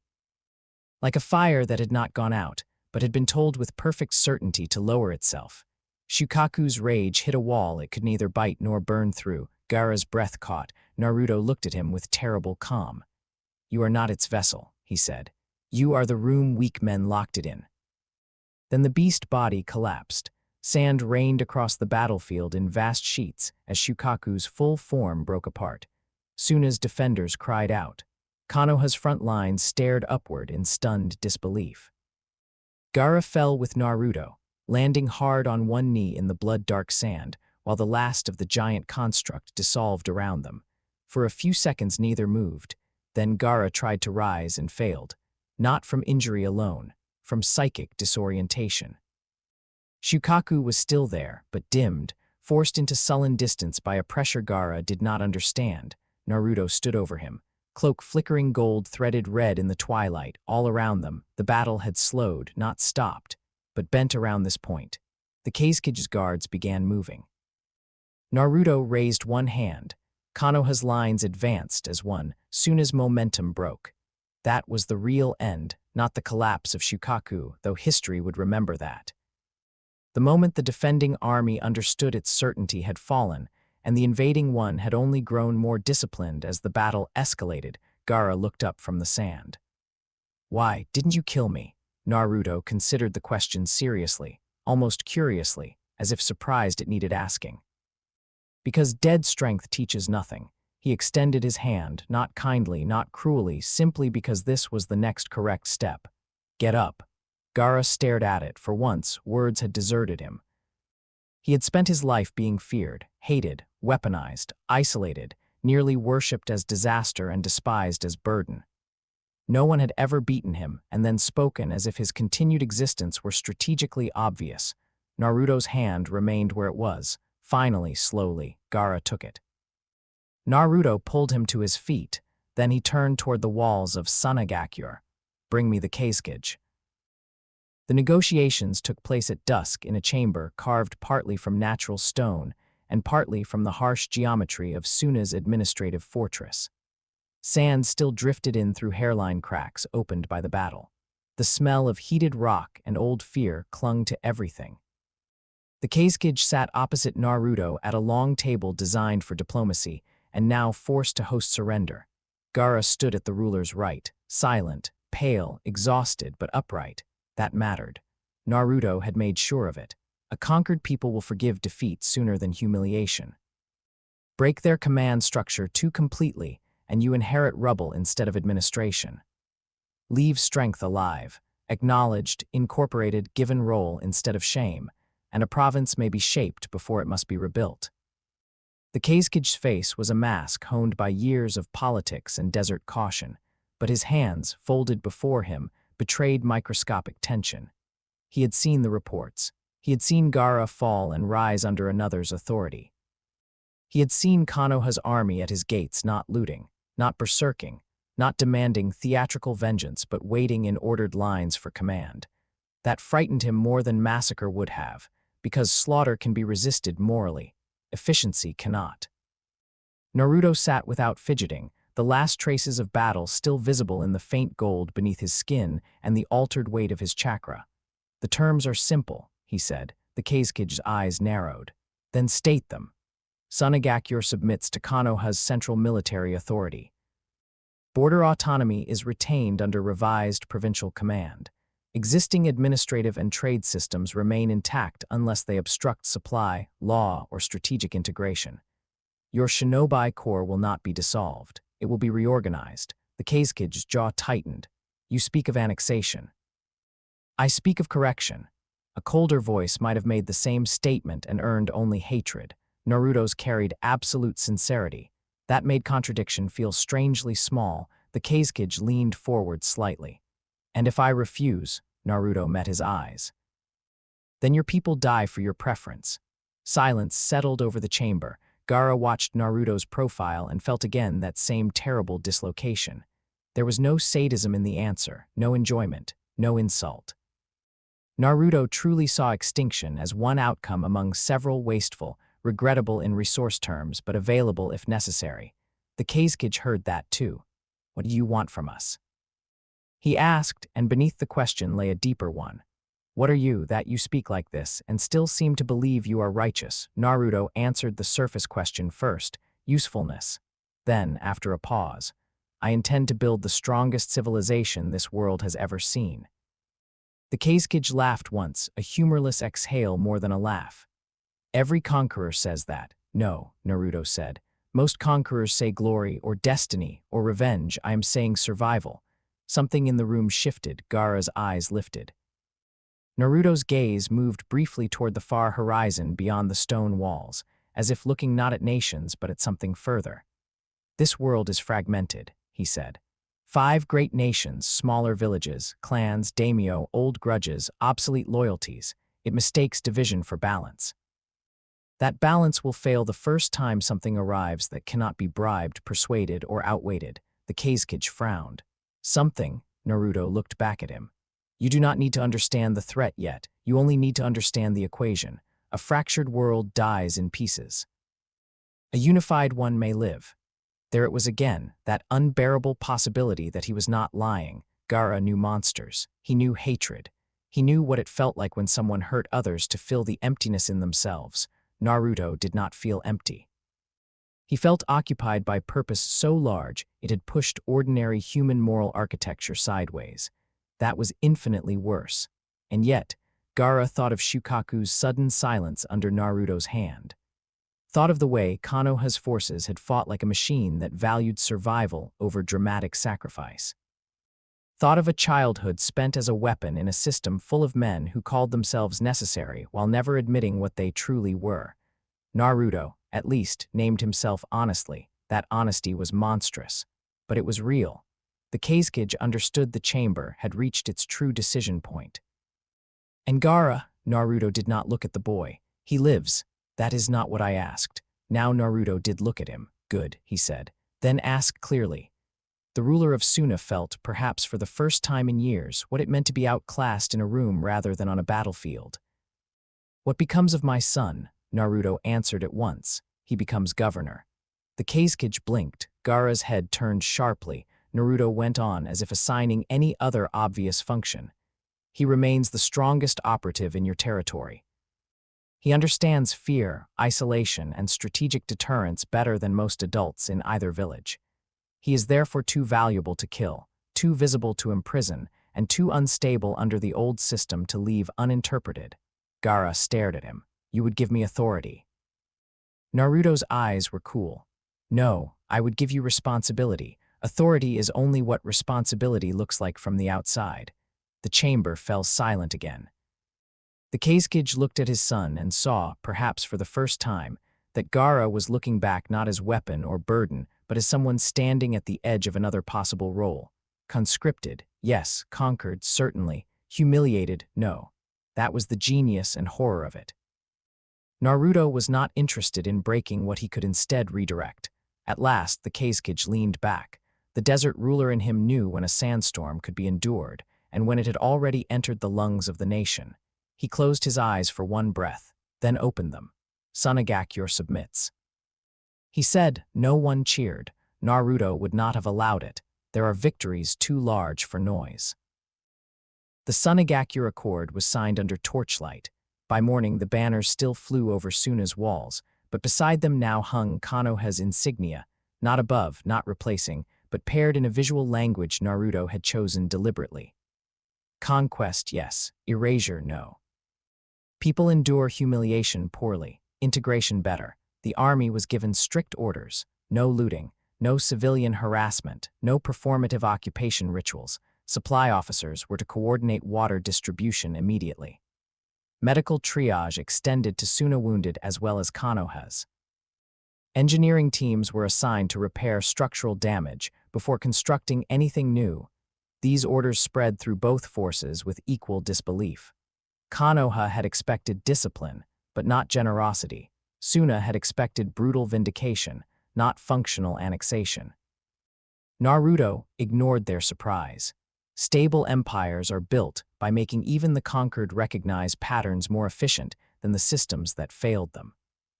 That afternoon, he stood on a high observation terrace overlooking Sunagakure's maze of sandstone, canvas, towers, and spiraling roads half lost in wind-blown dust. Gaara joined him without announcement. For a while, they said nothing. Below, shinobi from both nations moved through the city in uneasy parallel. Medics crossed courtyards. Quartermasters argued over inventories. Children peered from alleys at foreign uniforms and did not know whether to be afraid. Gaara was the one who finally broke the silence. "You could have killed me," he said again. Naruto did not look at him. "Yes, why didn't you? You already asked. And you didn't tell the whole truth." Naruto turned then, studying the red-haired boy with a level gaze. Interesting, he thought. He is learning to ask the second question. "The whole truth," Naruto said, "is that I recognized you." Gaara's eyes narrowed slightly. As what? Naruto considered the horizon, as a fortress built around a wound. For the first time since the battle, Gaara's expression shifted in a way that looked almost humanly young, not softness. Just the shock of being described without either fear or pity, Naruto continued. That can become many things. A monster, a martyr, a ruler, a ruin, which one depends on whether the wound remains in command. Gaara looked away first, staring out over his city. "And what are you?" Naruto's answer came from somewhere very deep. The fist. Gaara absorbed that in silence. Below them, the desert wind moved through the city with its old, indifferent patience. At length, Gaara asked, "And if I refuse this governorship, then you will still serve," Naruto said. Just with less influence over how. A truthful answer, therefore more convincing than threat. Gaara let out a slow breath. "You really believe all this?" "Yes. You really think strength gives the right to decide for everyone else?" Naruto turned fully toward him now. "No," he said. "Strength gives the burden." That was worse somehow, more serious, more immovable, because tyrants loved power. Naruto treated it like infrastructure. Gaara looked at him for a long time and realized that what terrified him most was not the godlike force, not even the suppression of Shukaku. It was that if this new order worked, if it fed more people, wasted fewer shinobi, protected medics, stabilized trade, reduced corruption, and prepared the world for threats no one else could see, then opposing Naruto would become morally difficult even for those who hated what he was. That was true conquest, not just of walls, of the argument. Naruto returned his attention to the city. "The stone, cloud, and mist are watching now," he said. Gaara's gaze sharpened. "They'll come." "Yes, you sound certain." "I am." "Then why are you calm?" A faint shift touched Naruto's mouth, not a smile, not exactly. Something colder and more ancient. "Because this," he said, looking over the conquered desert province and the reorganized army and the fragile first shape of empire, was the easy one. Far to the east, beyond desert and stone and memory, messenger hawks were already in flight, reports carried in clipped, disbelieving language. He walked out of Shukaku's full form. Gaara lives but has submitted. Suna did not burn. It was absorbed. Konoha fights information now. The child calls himself War Archon. In Kumagakure, those reports would hit a war table beneath the fist of a furious Raikage. In Iwagakure, Anoki would read them twice and dislike how much of them sounded plausible. In Kirigakure, Mei Terumi would understand before the others that the old balance had already ended the moment one hidden village stopped pretending it was merely hidden. On the terrace above Sunagakure, Naruto could almost feel their reactions before they happened. Good. Let them come at full strength. Let them gather every weapon, every pride, every old title. War was finally becoming honest enough to deserve his full attention, and in the gold-threaded silence beneath his skin, the ichor brightened in answer.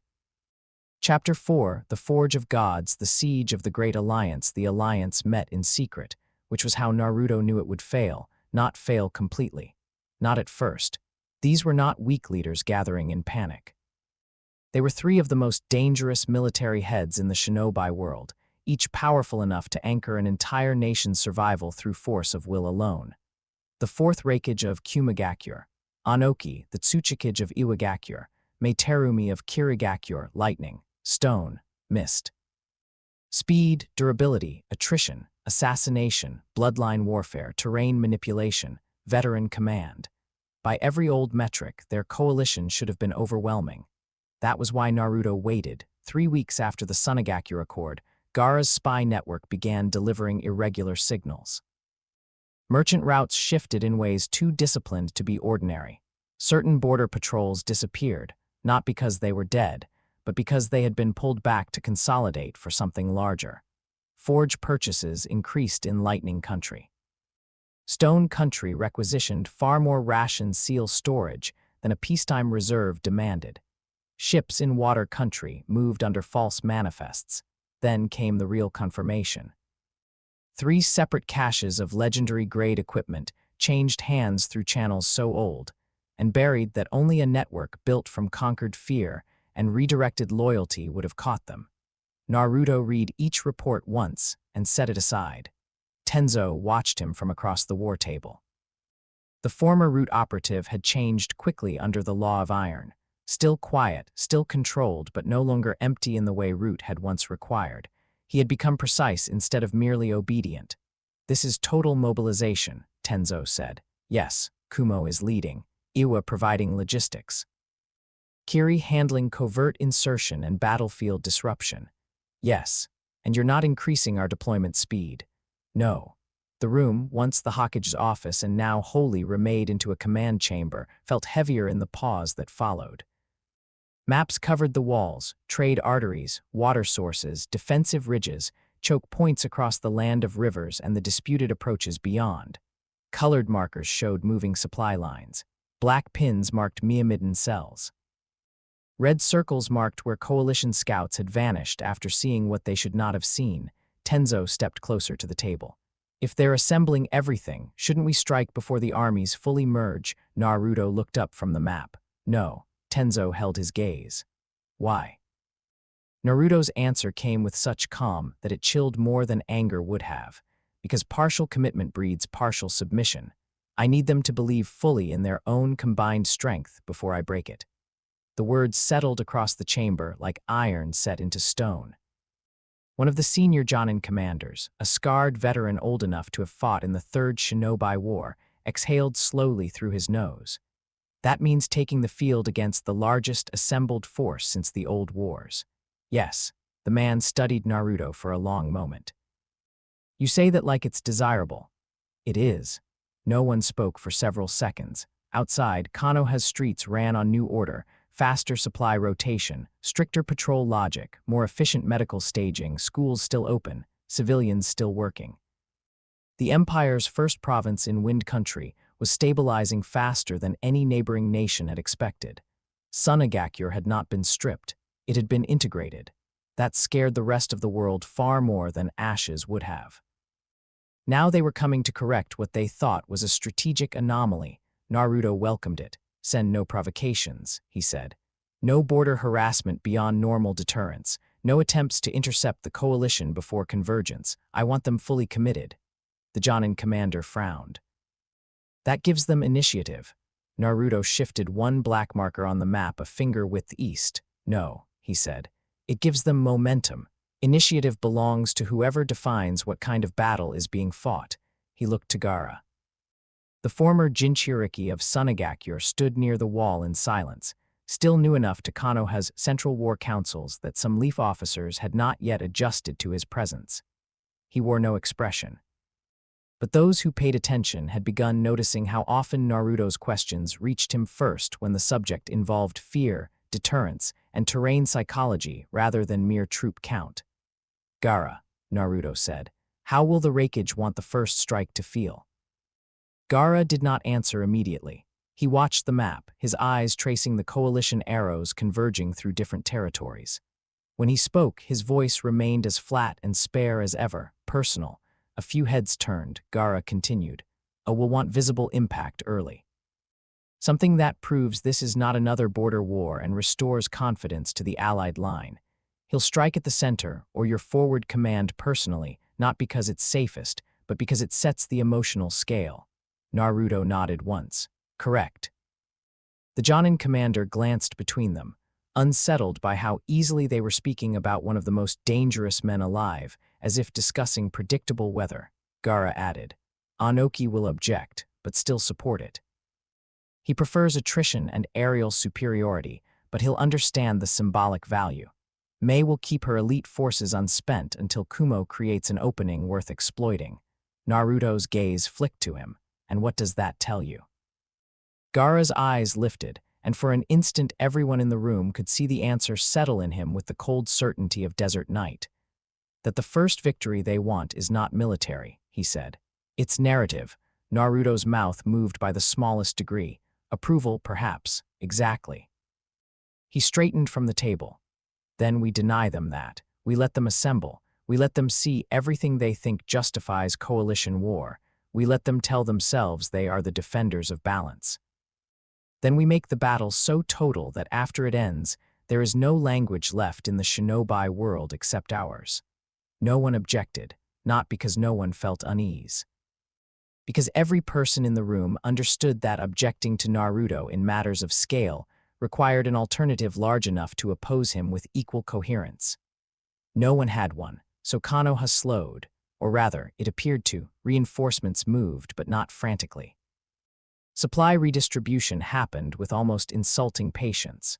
New defensive fortifications near the land of rivers were built wider rather than deeper, inviting massed engagement rather than covert skirmishing. Medical corps stations multiplied behind the lines. Reserve formations drilled openly where spies could report them. To the coalition, it looked like confidence sliding toward arrogance. To Naruto, it was field preparation. He wanted the coming battle not merely won, but transformed into revelation. A battlefield is never just a place. It is an argument made in terrain, and he intended to make his loudly. The coalition came under a dark morning sky. Storm clouds rolled in from the north, low and thick, turning the world iron gray before sunrise. The main engagement zone stretched across a brutal sweep of broken plains and ridgelines, where the edge of fire country bled into scarred riverland, an old war ground no nation truly loved. It was a place shaped by previous conflicts, collapsed trenches, shattered stone shelves, dry channels that once carried water and now carried only dust and memory. Naruto stood at the front of Konoha's vanguard and watched the enemy arrive. Kumagakure first. They did not hide their advance. Lightning armored units moved like sparks across the ridges. Banner teams behind them. Shock assault divisions flanking heavy hitters, trained for overwhelming close-range breach. Kumo's whole philosophy was visible in the way they came. Speed as intimidation, power as opening statement, aggression as proof of worth. Behind them, Iwagakure spread more slowly, more deeply. Earthworks rose almost as soon as they halted. Defensive geometry, layered formations. Stone bunker lines forming where a moment before there had been only bare ground. If Kumo was impact, Iwa was persistence given shape. And beyond both, from the mist-veiled eastern approaches, Kirigakure emerged like something the battlefield had remembered too late. Silent squads, sword bearers. Bloodline specialists, assassination teams moving in unsettling calm. Even before the combat began, it felt as though half the field already belonged to them by virtue of uncertainty, a perfect alliance on paper. Naruto looked over them all and felt the Ichor answer with slow, brightening heat beneath his skin. To his left, Konoha's disciplined lines held. Leaf troops stood in tightened formations, standard shinobi flexibility reduced into war blocks capable of absorbing shock without collapsing. Behind them, Sunagakure provincial detachments had joined the central force, sand-trained units now operating under integrated command, their position in Naruto's army a living message to every eye watching. Gaara stood at the center-right command lane, cloak moving in the wind, expression unreadable. The former Kazekage of Suna's son now held the line for the conqueror who had broken him and then repurposed him. The symbolism was almost too sharp. Naruto knew the coalition would focus on that. Good. Far across the killing ground, a figure stepped ahead of the alliance. Tall, broad, wrapped in the crackling violence of lightning release armor. The fourth Reikage irradiated power the way storms radiate threat before the first strike lands. Even at distance, his sheer physical presence seemed to bend attention toward him. He did not send a messenger. He did not request parley. He simply shouted across the field, voice carrying through thunder and tension. "Naruto Uzumaki." The name hit the plane. Naruto stepped forward alone. He did not need chakra to amplify his reply. "What?" A murmur rippled through Konoha's front. A few Suna shinobi stared outright. Somewhere in Kumo's forward line, outrage flashed at the bluntness. A's expression darkened into something almost satisfied. Good, Naruto thought.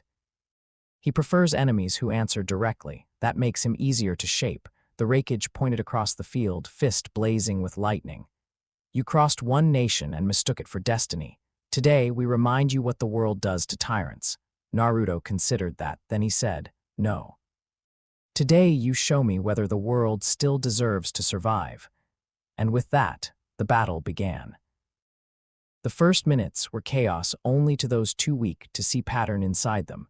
To Naruto, everything arrived with stunning clarity. Kumo hit first exactly as expected, an accelerated vanguard designed to smash the center before Konoha's integrated command system could fully adapt. Lightning cloaks flashed. Ground cracked under high-speed entry. Several leaf positions broke backward by design, drawing the assault into prepared kill lanes where Sunagakure sand teams and Konoha sealing units collapsed the terrain at once. Iwa's artillery followed, massive stone volleys launched from raised platforms, reshaping the battlefield even as men fought on it. Kiri's mist spread low and predatory, turning sections of the plain into islands of near-zero visibility where sword fighters and hidden assassins thrived. It was excellent warfare, brutal, layered, worthy of respect. Naruto smiled once. Then the ichor surged. He moved. The first Kumo elite to reach the Leaf Center found not a command post, but Naruto himself stepping into their line like a gate they had failed to scout properly. A punch meant to shatter, ribs met his forearm and stopped. He answered with a palm strike that sent the attacker spinning sideways through two comrades. Before the bodies hit the ground, Naruto was already elsewhere, breaking angle, disrupting rhythm, not overcommitting. He still was not using anything close to full output. He didn't need to. War at this scale fed him differently now. Every clash across the plain sharpened the metallic current inside him. Gold lit more clearly beneath his skin, then rose outward in faint threads through his chakra, no longer hidden at all. The raikage saw it and grinned, then a blurred, there are fast shinobi, there are elite fast shinobi. And then there was the fourth raikage, who hit movement speed hard enough to make most combat logic feel theoretical. He appeared in Naruto's path with no transition the eye could follow, lightning armor roaring around him, fist already in motion. It was not aimed to test. It was aimed to end the center of Konoha's new order in one decisive statement. The impact should have thrown Naruto across the field, should have shattered stone for meters, broken bone, collapsed heart rhythm, ended the war by removing its strange new core before his army could adjust. Instead, the plane went silent, not literally. Men were still fighting, weapons still colliding, jutsu still detonating across the wider field, but within the radius of that impact, silence seemed to form around disbelief. Naruto had caught A's fist in his palm, no flourish, no visible strain. Just one hand closed around the raikage strike, while lightning screamed uselessly across gold-lit skin. A's eyes widened. For the first time in years, perhaps decades, the strongest man in Kumo had delivered his fullest opening blow and felt it register as insufficient. Naruto's arm shook once, not from weakness but from the sheer force involved. The ground beneath both of them cratered. Cracks ran in jagged lines through old stone. Then Naruto spoke, voice low enough that only A heard it clearly. "Your speed is excellent." He tilted his head slightly. "But it still assumes chakra rules apply to everything worth fearing." The ichor burned brighter, silver-white gold now, the first true shift beyond the bronze severity of earlier fights. It did not resist the raikage's lightning by overpowering it in kind. It simply refused to be interpreted by the same system, a yanked backward, trying to regain angle and distance. Naruto did not let him. He stepped in and drove one elbow into the raikage's guard hard enough to break the lightning rhythm around the man's shoulders. A's armor flickered, not gone. Disturbed, that alone sent shock through every nearby watcher, then a laughed. It was a wild sound, full of disbelief and challenge. Good, he roared, and came again. The duel between them became a moving center of impossible violence. A struck like concentrated thunder, every step annihilating space between intention and impact. Naruto answered not with greater speed, but with dreadful efficiency. Minimal motion, perfect leverage, force redirected and punished. Every missed blow by became terrain damage. Every successful contact that should have ended a normal opponent only made the gold around Naruto brighter. Kumo's forward line tried to rally around their leader. Naruto's Miyamidens stopped them, not by outshining the duel, but by ensuring no interference cheapened it. This mattered. War is story as much as steel. The coalition had come expecting to prove that Naruto's rise ended where the truly elite gathered. Instead, they were watching the Raikage's greatest strength collide with something outside doctrine. That damage could not be healed by numbers alone. At last, a committed fully. Lightning armor flared to maximum output, transforming him into something almost too bright to look at directly. His next strike came from above, two-handed, all weight and velocity merged into one descending blow meant to break whatever unnatural defense Naruto carried. Naruto met it head-on. Gold exploded outward. The sound rolled across the battlefield like a thunderclap striking iron. When dust and light cleared, I was on one knee 15 meters away, one arm trembling, lightning armor guttering in uneven bursts. Naruto stood where he had been, breathing harder now, gold threads moving all through him like molten script. No one near them cheered. They were too busy understanding what they had just seen. The Raikage's face tightened, not in surrender, in recalculation. Good, Naruto thought. Now the rest of the coalition will move, and exactly on cue, they did. Kiri entered the center not as reinforcement, but as correction. Mist rolled in thick and unnatural, swallowing sightlines, muting distance, turning the dual zone into uncertainty. Naruto heard the movement before he saw it, the wet whisper of giant blades, the distinct drag of Samehada's wrappings, the footwork of killers who trusted obscurity more than spectacle. The Seven Swordsmen, or what remained of that title in this era's fractured continuity of blood and steel. Some were old enough to carry legacy like a wound, some younger, proving themselves worthy of inheriting terror. All of them had come because May understood something the Raikage and Tsuchikage only half accepted. Naruto's threat was not just power. It was adaptation. Therefore, he must be challenged by combat styles designed to force adaptation faster than most opponents could survive. The first sword came from the left, cleaving through mist with brutal simplicity. Naruto turned sideways and let the blade miss him by inches. A second came low, serrated and cruel, forcing his weight shift. A third attack followed where the shift should have exposed him. Elegant, cooperative, murderously disciplined, Naruto moved through it. Not untouched, one blade shaved cloth and drew a thin line across his side, but unbroken. The Ichor answered the cut instantly. Not full regeneration, not yet, just immediate refusal of weakness. Gold ran under the wound and slowed it to irrelevance. Samehada arrived fourth, swung by Kasame with a grin too eager for this kind of battle. The shark-like sword crashed down, drinking greedily the moment it brushed Naruto's chakra cloak. Then it hesitated. Naruto felt the confusion ripple through the weapon before Kasame did. Samehada knew chakra. It knew how to devour it, sort it, reward itself with the flavors it preferred. But what it touched now was mixed, chakra threaded with Ichor, a divine metal current that did not behave like energy meant to be consumed. The sword shuddered in Kasame's grip, hungry, interested. Then wrong-footed by the taste, Kasame's grin faltered. What are you? Naruto drove a gold-lit fist into his guard and sent him skidding back across the mud-dark ground. The swordsman rotated beautifully after that, refusing him a singular rhythm. One engaged close while another set a trap in the mist. Heavy blades forced angle, lighter ones punished openings.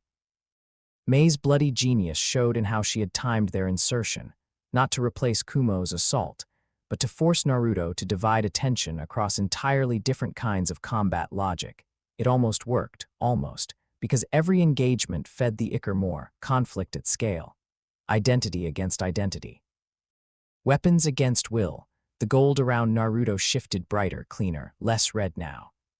Kurama's influence was still there in the foundation, angry and unwilling, but the visible mantle was no longer foxfire alloyed with divine thread. It was becoming something else, war made luminous. The swordsman began to feel it, not just his durability, his momentum. Every exchange they survived seemed to leave him more present inside the battlefield, not less. Weapons have appetites, Naruto remembered from Samehada's hesitation. Feed them wrong and they devour the hand. So he changed approach. Instead of trying to overpower the rotation, he began shaping it. He yielded ground to certain blades, drew them into poor sequence, let the mist convince them concealment still favored them, then introduced pressure not at the wielder but at the weapon's relationship to the wielder. A shattered hilt here. A redirected swing there. A burst of ichor laced chakra across Samehada's surface, just long enough to make the sword recoil in revulsion and hunger both. Kisame cursed and tried to force the issue, yanking the blade back into alignment. Samehada bit his shoulder instead. The battlefield seemed to pause around the absurdity of it. Kisame swore louder, stumbling half a step as his own living weapon rejected what he was feeding it. Naruto saw the opening instantly and used it not to kill, but to remove him from rotation altogether. A precise strike to the diaphragm, then a kick that launched him bodily through the mist and out of the primary exchange. One of the older swordsmen barked something furious.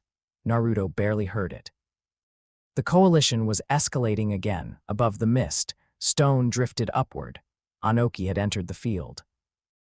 The Tsuchikage did not fight like the others, a preferred direct supremacy. Mei orchestrated pressure through distributed lethality. The swordsman weaponized uncertainty and proximity. Anoki fought like someone who had lived long enough to stop wasting movement on anything except what mattered. The old man floated above the battlefield, robes moving in the storm wind, one hand extended as dust light formed between his palms. Around him, Iwa's elite formations tightened their own line, prepared to capitalize the moment his technique created an opening no conventional defense could survive. Naruto saw the build-up and instantly recalculated. This was the first true threat, not because Anoki was stronger overall than the Raikage or the whole alliance, because Dust Release did not care about most conventional advantages. It did not strike durability and ask whether durability was enough. It disassembled at the threshold beneath matter's confidence in itself. Bad, excellent, he corrected inwardly. Finally, a genuine test. The first dust release cube lanced downward through the storm-hazed air with eerie, silent speed. Naruto moved, but not fast enough to clear the entire radius. The technique clipped the earth where he had stood and erased a clean geometric chunk of battlefield from existence. No explosion. No debris, just absence. Several shinobi nearby froze, shaken harder by that than by any louder attack. Anoki's voice carried thin and sharp from above. Whatever you are, boy, you are still built from pieces. Naruto looked up, gold burning across his skin. Yes, he said. That's what makes me dangerous. Then he launched upward. Earth platforms rose to meet him. Iwa specialists supported their cage instantly, filling the sky with stone lances and compressed boulder shots. Naruto tore through the first layer, shattered the second, and almost reached Anoki. Then the second dust release fired. This time it was better timed. Anoki had measured his acceleration, predicted his aerial line. The pale geometric light caught Naruto across the left side before he could fully evade. For one dreadful instant, pain became concept rather than sensation. His left arm vanished from just above the elbow down. No blood spray. No torn meat. The technique was too absolute for that. One moment the limb was there, burning gold, fist clenched for impact. The next moment, nothing. Naruto fell. The battlefield saw it. That mattered more than the injury. The Alliance had finally landed a strike that looked like proof. A roar went up from parts of Kumo's line. Iwa pressed forward instantly. Kiri assassination squads shifted formation to turn battlefield pressure into center collapse. Naruto hit the ground on one knee, missing half an arm, the gold around him stuttering violently. Pain came all at once. Not ordinary pain. Loss, disruption. The Ichor surged toward the wound and found not damage in need of sealing, but physical absence. For the first time in this war, regeneration hesitated. Anoki descended slightly, breathing hard from the technique but with old soldier confidence in his eyes. "There you are," he murmured. "Not a god. Just a body." Naruto rose anyway, one-armed, breathing like a furnace now, and smiled. The sight of that smile disturbed even Anoki. "You finally did something worth respecting," Naruto said. Then the coalition hit him from all sides. The next 3 days became legend for the wrong reason. Not because Naruto won immediately. Because for 72 hours he could not. The dust release wound did not heal at once. The Ichor worked, yes, threading gold into empty space, building scaffold through divine logic and sheer refusal of incompletion. But dust release had cut beneath ordinary recovery. It demanded time, slow, terrible reconstruction. In those 3 days, Naruto was still monstrously dangerous. But he was also, by his own standards, temporarily mortal. The coalition sensed it and surged. Kumo redoubled all assault pressure. Iwa converted the field into layered kill architecture. Kiri's mist specialists pushed deeper than before, trying to separate commanders from command. Rumors spread that the war Archon had been maimed, that his unnatural invulnerability had limits. That maybe, if the alliance pressed hard enough, the new empire might still be broken before it finished taking shape. Naruto understood the risk immediately. So he did what all great commanders eventually must. He relinquished the center, not from surrender, from design. He withdrew behind the primary line under Miyamidon protection and issued the order no one on the coalition side expected: Gaara holds. Every eye in Konoha's war command turned to the former enemy. Gaara did not react outwardly. He only stepped forward. This was the second birth of his role in Naruto's empire. The first had happened in defeat at Suna, when he learned being spared could be more destabilizing than being broken. The second happened here, when the conqueror who had silenced Shukaku placed the survival of the Central Front in his hands. Gaara walked onto the battlefield, and the desert answered despite being far from home. Sand lifted from riverbanks, dry channels, broken ground, battlefield grit, shattered stone ground down by repeated impact. Not the endless abundance of wind country, but enough. More than enough when gathered by someone who no longer fought merely as isolated weapon, but as provincial governor defending the architecture he had unwillingly helped build.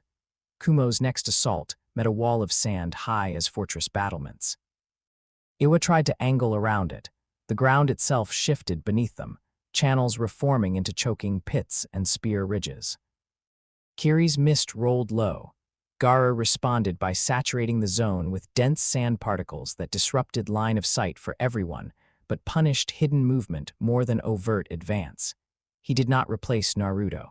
He did something perhaps more impressive. He translated Naruto's doctrine through his own power. That was what made the line hold. Naruto watched from the rear medical command post while Ichor rebuilt his missing arm molecule by impossible molecule. Sakura stood over the regeneration zone with a team of medics, not helping the divine recovery directly. There was almost nothing conventional medicine could do for it, but stabilizing everything else.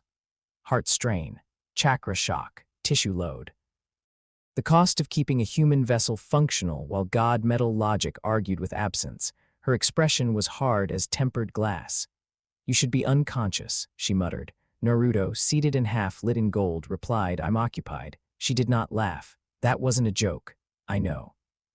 For a while she worked in silence. Finally she said, "Gaara's holding the line. Yes, you trusted him." "Yes." She tied off a seal array, then looked up sharply. "You keep doing that." "Doing what?" "Turning people into stronger versions of themselves by giving them responsibility right after you break their old world." Naruto regarded her for a moment. "It's efficient." Sakura's jaw tightened. "It's also terrifying." Naruto considered that and did not bother denying it. Outside the medical perimeter, war raged on. Gaara became the story of those 3 days. He held against Kumo's shock charges, countered Iwa's grinding attrition with flexible terrain control, worked with Konoha command units as if he had always belonged in integrated warfare. Even some Leaf Shinobi who still privately hated what Naruto had done found themselves taking orders relayed through Gaara and surviving because of them. And slowly, inevitably, the Alliance began to understand the deeper problem. This empire was not held together by Naruto alone. He was the fist, yes, but the provinces were becoming structure. That realization did more damage than losing any single exchange. On the third night, rain began. A cold, thin rain that turned dust to slick mud and made blood disappear faster into the ground. Under temporary field shelter, Naruto sat with his left arm still half-formed in gold skeletal architecture, muscle and skin knitting gradually over it in a process too eerie for most medics to watch directly. Kurama's presence shifted behind the seal, furious and fascinated both. Naruto closed his eyes briefly. Within the inner world, the nine tails glared from behind iron bars while gold moved through the seal's space like slow lightning. "You can be wounded," Kurama said. Naruto flexed phantom fingers as new ones formed. "Yes, good." Naruto opened one eye. "You sound pleased." The fox bared his teeth. "I sound interested." "There's a difference." Naruto almost smiled. "Learn it well." When he returned to waking awareness, the final threads of sensation had reached the new arm. He stood. Sakura stepped back instinctively. The medics around her went silent. Naruto lifted his regenerated left hand and opened, then closed it once. Perfect. No. Better. The Ichor had not merely rebuilt what dust release took. It had remembered it under pressure. The new limb carried faint lines of silver gold under the skin like a forged seam through a blade. 3 days of mortality had ended. The coalition had spent those days trying to kill an empire before it could harden. Now they would discover what their effort had purchased instead. Naruto walked out into the rain, and the battlefield felt him return. The final collapse began at dawn. Stormlight lay gray over the plain. Smoke, mist, wet stone, churned mud, sand, exhaustion. Everything in the world seemed reduced to shades of war. Gaara stood at the front line, dirt-streaked and sleepless, sand hovering around him in weary but controlled currents. Across from him, coalition forces had not broken through, but they had not fully broken either. They still had numbers, still had command structure, still had hope, though it had become the grim kind that survives only because men are too committed to admit the alternative. Then the gold on Konoha's rear ridge brightened. Every head turned. Naruto walked down through the rain with both arms intact, not humanly intact. More, the gold around him had deepened beyond the red threaded cloak of Suna, beyond the silver-white edge first seen against the rakeage. It now burned in a clean, severe brilliance that made the rain turn luminous as it passed through his aura. The coalition felt morale shift before thought could interpret it. A swore under his breath. Anoki's lined face hardened. Mei watched with narrowed eyes and, unlike the others, did not waste energy on disbelief. She only recalculated what surrender might need to look like if it came. Naruto stopped beside Gaara. For 1 second the two simply stood together, conqueror and governor, god and former beast vessel, empire's center and empire's first province. Then Naruto said, "You held." Gaara's expression did not soften. "Yes, good." He stepped forward. This time there would be no measured exchange, no distributed attrition, no waiting for the field to educate itself. The coalition had shown everything. Now Naruto would answer. He formed a Rasengan. At first the sphere looked familiar enough, compressed chakra spinning in his palm.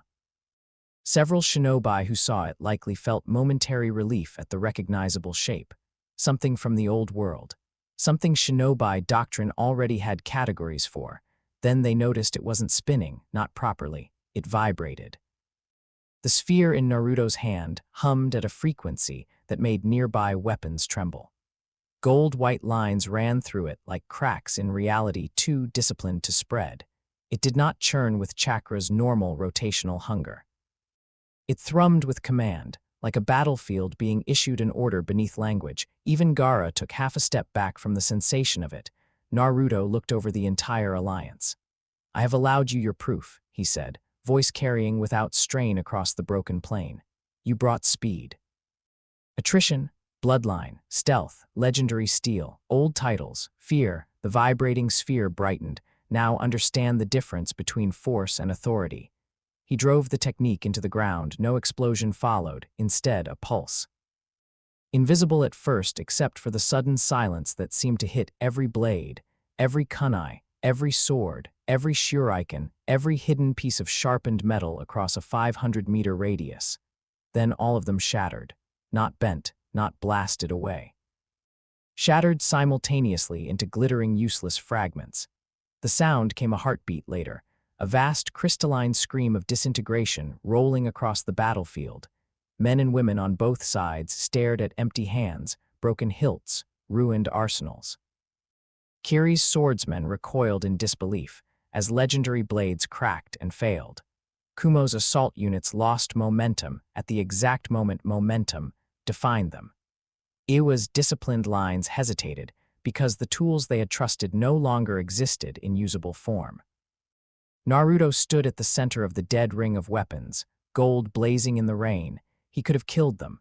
That was the message. He had not. That was the lesson. The coalition broke, not into panicked flight. These were still elite forces under strong leaders. But strategically, spiritually, irreversibly, it broke. Lowered his ruined fist. Anoki descended, old and tired all at once. Mei stepped out from the dissolving mist and looked at the battlefield she had helped build into alliance, then at the boy who had unmade its logic in one sentence of power. The fighting stopped not because everyone wished it, but because there was nothing left to prove by continuing. Rain fell. Broken metal sank into mud. Thousands of soldiers stood in the aftermath of their own failure and recognized it in silence. Mei Terumi was the one who finally crossed the last few meters. She had lava and boil release. She had all the beauty and danger of a blade hidden inside silk. She had come prepared to kill a tyrant for the sake of the old balance. Now she stopped before Naruto and searched his face for triumph. She found something worse, conviction. "What do you want?" she asked. Naruto turned his gaze past her, to the horizon, to the nations beyond the field, to the shape of a world still fractured enough to tempt ruin, and then he answered. "The same thing I've always wanted," he said. A world without weakness. Chapter 5, The Weight of Thrones Consolidation and the Cracks of Empire Victory changed the world faster than war had. That was the first thing Sakura Haruno realized, not because battles were small. She had seen too much blood in the weeks since the coalition's fall to ever think that. She had worked through nights where the wounded came in waves so constant, she stopped hearing individual screams and only registered pulse, hemorrhage, fracture, breath, next. She had watched shinobi from villages that had spent generations distrusting one another lie on adjacent cots under the same lamplight while medics saved whichever body was bleeding fastest. No, war was not small. But victory was administrative. War tore things open. Victory decided what lived in the space afterward. Sakura stood in the newly expanded Central Medical Command Hall in Konoha and watched the empire taking shape through clipboards, triage rosters, procurement seals, and the subtle disbelief of professionals discovering that for the first time in memory. Someone at the top was treating medicine as infrastructure rather than sentiment. The old hospital wing had been rebuilt outward into 3 linked sectors: civilian care, military trauma, long recovery rehabilitation, clean separation, clear records, rotating rest schedules actually enforced. Supply lines prioritized not according to who shouted loudest or held the prettiest title, but according to projected need. Teams from Konoha, Suna, Kiri, Iwa, and Kumo, all now provinces under central doctrine, had begun sharing techniques, grimly at first, then with growing practicality. More patients were surviving. That was the problem, not morally. Practically, because every life saved by the new system made it harder to argue that the system itself should not exist. Sakura signed off on a shipment of sterilized instruments from Water Province, checked 3 chakra exhaustion cases from a Kumo detachment rotating back from border stabilization, then stepped onto the upper balcony overlooking the central treatment floor. Below her, medics moved with disciplined speed. No panic, no confusion, no pointless bottlenecks caused by old village pride. One patient was a stone shinobi with half his rib cage bandaged after a collapse on a reconstruction site. Another was a former mist swordsman recovering from tendon repair. 2 beds down, a Leaf Chunin who would once have distrusted both men was asleep under the same care plan. It worked. Sakura hated how much that mattered, not because she wanted failure, because she had expected conquest to rot everything it touched more obviously. Instead, the rot had become moral rather than functional. And moral rot is far harder to organize against when the trains run on time and the children stop dying of infections that could have been prevented. A quiet step sounded behind her. She did not turn immediately. She already knew the pattern of the footfall. Naruto never rushed unless he intended to create effect by doing so. "You've been watching the floor for 8 minutes," he said. Sakura turned.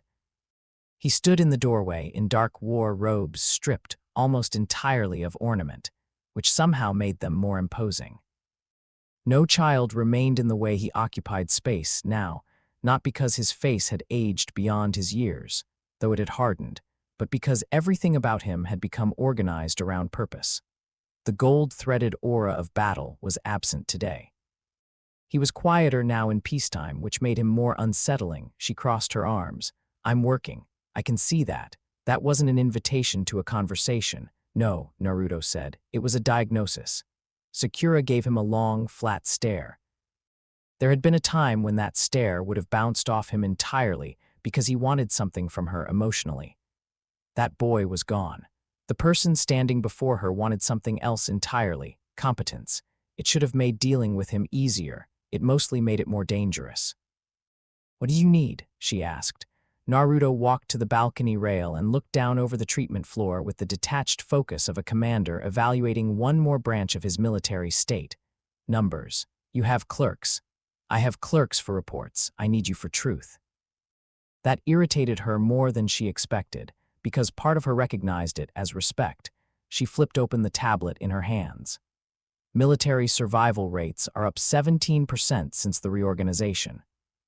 Civilian hospital overflow is down 22% because we stopped pretending field trauma and public care can operate on the same emergency logic.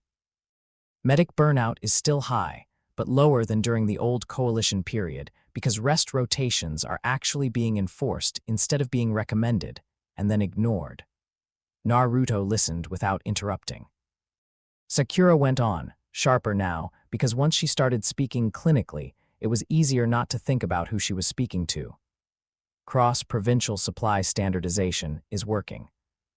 Mist antiseptics, stone splint materials, cloud nerve conductivity treatments, sand dehydration management, all of it integrated better than expected.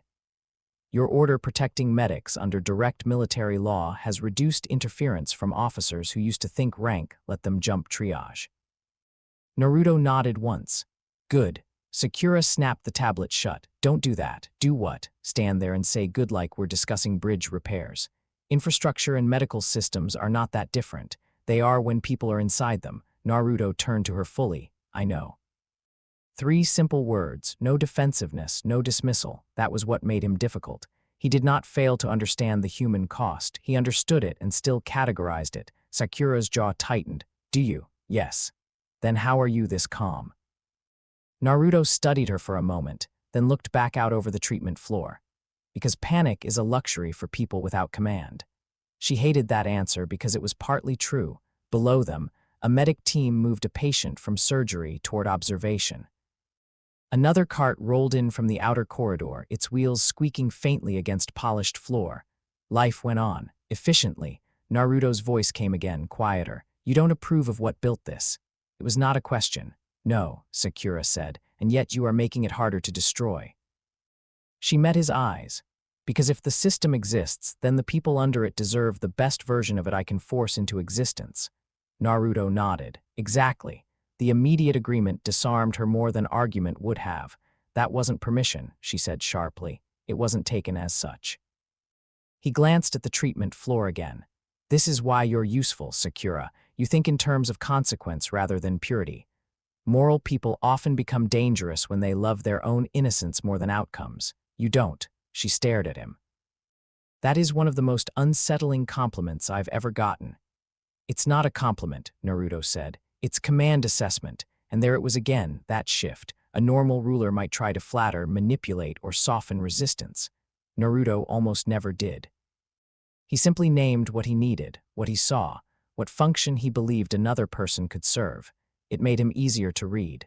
It also made him harder to fight, because even his honesty was coercive when paired with power this overwhelming.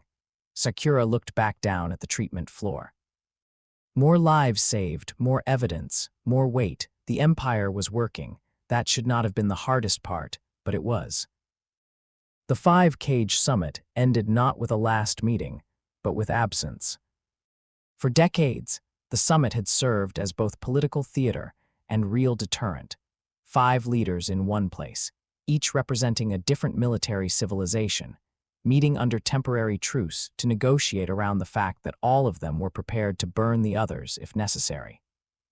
Naruto abolished it with one decree: no spectacle, no ceremonial denunciation of the old order, just a signed central military charter that rendered the summit structurally obsolete. In its place stood the War Archon's Council, one governor from each province: wind, lightning, earth, water, fire. Real authority over local administration, reconstruction, resource allocation, internal discipline, and civilian integration. Centralized strategic doctrine remained in Konoha under Naruto's oversight, but the day-to-day machinery of governance now moved through the governors and the systems beneath them. Again, that was the horror of it. He had not replaced one throne with a tighter fist around every throat. He had built a more stable structure. Gaara governed Wind Province with severe silence and frightening competence. He understood rationing, fear management, and border control in a land that had always lived one sandstorm away from collapse. After weeks of refusing formal participation, and then finally being confronted with the alternative, replacement, fragmentation, and the likely destruction of everything he had once called Kumo, accepted the governorship of Lightning Province like a man swallowing molten iron. He hated Naruto. He respected him. He had not decided which mattered more. Anoki took Earth Province out of a mixture of pride, calculation, and the recognition that if anyone was going to keep Stone from becoming little more than a quarry for someone else's empire, it should be him. May governed Water Province with the unnerving elegance of someone who could smile through a room and still leave everyone inside it feeling slightly repositioned. Fire Province, for now, remained under a Konoha general selected for logistics over charisma, a deliberate choice. Naruto would not allow his original homeland to become the sentimental center of the new order. The first council session took place in what had once been the ceremonial hall beneath the Hokage Tower. Now it was a strategy chamber. The polished wood remained. The high windows remained. But the artwork had changed. Old celebratory tapestries depicting idealized village history had been removed. In their place hung maps, resource charts, and province-level military readiness boards. No one entering the chamber could forget what it was for. Naruto stood at the far end beneath no throne, just a raised platform barely higher than the rest of the room. That had also been deliberate, visible command without theatrical monarchy. He let the governors sit before he spoke. The room was tense in 5 different ways. Gaara, still as carved stone, visibly annoyed by the entire existence of administration. Anoki, already looking for flaws in the room layout and probably in existence itself. May, composed enough to make the air feel arranged. The Fire General, disciplined and almost painfully aware that he represented a province whose symbolic centrality Naruto had intentionally reduced. Naruto looked at them, and for an instant, the whole room seemed less like a council and more like a captured battlefield waiting to be named. "The old order is finished," he said. No one objected. That alone would have been enough to rewrite history. He continued. "The village system as it existed preserved military fragmentation under the illusion of balance. That balance failed. You know this because you are alive to hear me say it rather than dead trying to defend it." A's jaw flexed. Naruto's eyes shifted to him briefly, then moved on. "Your provinces retain local authority because local knowledge matters. Resources, whether terrain, logic, civilian pressures, reconstruction timelines, these cannot be managed centrally by one office without becoming fragile. but doctrine is unified. Intelligence is shared. Borders are open to one another under law, not suspicion. May lifted one elegant hand. Open borders create smuggling opportunities, refugee volatility, and jurisdiction disputes. Yes, Naruto said, which is why we will build systems strong enough to handle reality rather than pretending isolation prevents it, Anoki snorted. Your talent for saying obvious things like they're revelations remains impressive. Naruto looked at him. And your talent for surviving long enough to grow cynical remains useful. Don't confuse one for the other. May hid a smile behind one finger. I almost did laugh, though he converted it into a derisive grunt at the last second. The meeting moved from there into practical brutality. Road networks between provinces, shared weapons standards, whether water province shipping schedules could support expanded medical freight. How much autonomy Lightning Province would retain in officer promotion. How to manage clan interests now that cross-provincial command assignments were no longer unthinkable. Where to station integrated response units if another coalition-scale threat emerged. Naruto did not micromanage. That was perhaps the most dangerous thing about him as ruler. He intervened only when doctrine, strategy, or survivability were at stake. Everything else he left to function downward. The governors noticed, so did their staffs, and function, once again, became the argument. During a break in the session, I stepped into the outer corridor overlooking the village square below. He stood with his arms folded, massive shoulders tight with restrained motion. Naruto joined him a few moments later. For a while neither spoke. Finally, said, "You should have named yourself emperor if this is what you wanted." Naruto looked down at the village. Workers moving through schedules, couriers crossing rooftops. Civilians no longer staring upward in reflexive fear every time a foreign shinobi passed, because foreign and local were slowly becoming administrative terms rather than tribal ones.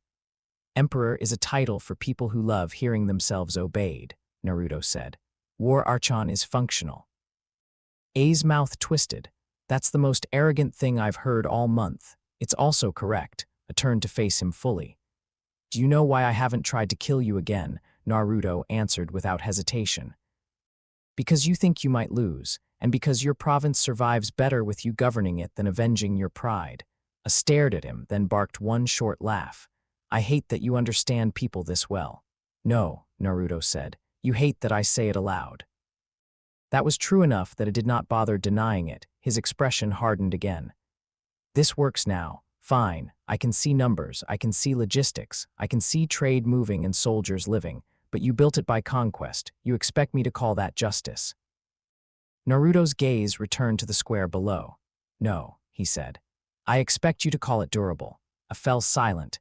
That answer should have been monstrous. Instead, it was merely unbearable, because justice can be debated, durability becomes real whether anyone approves of it or not. At night, Konoha changed shape. The city had always worn two faces, civilian by daylight, militarized underneath. Now the second face had stopped pretending to be beneath anything. Patrol routes were cleaner. Curfews in certain sectors were strategic rather than generalized. Supply yards expanded under lamplight. Provincial emissaries moved through streets that once would have bristled at foreign insignia and now settled, grudgingly, into normalization. Naruto walked the rooftops alone. He preferred it that way. Command rooms were for maps, rooftops were for pulse. He could feel the city through vibration, routine, silence. Could tell where districts slept lightly and where they slept in genuine safety. Could sense the distribution of shinobi versus civilians without seeing every face. Konoha had become larger than the village of his childhood, but somehow less sentimental in his perception of it.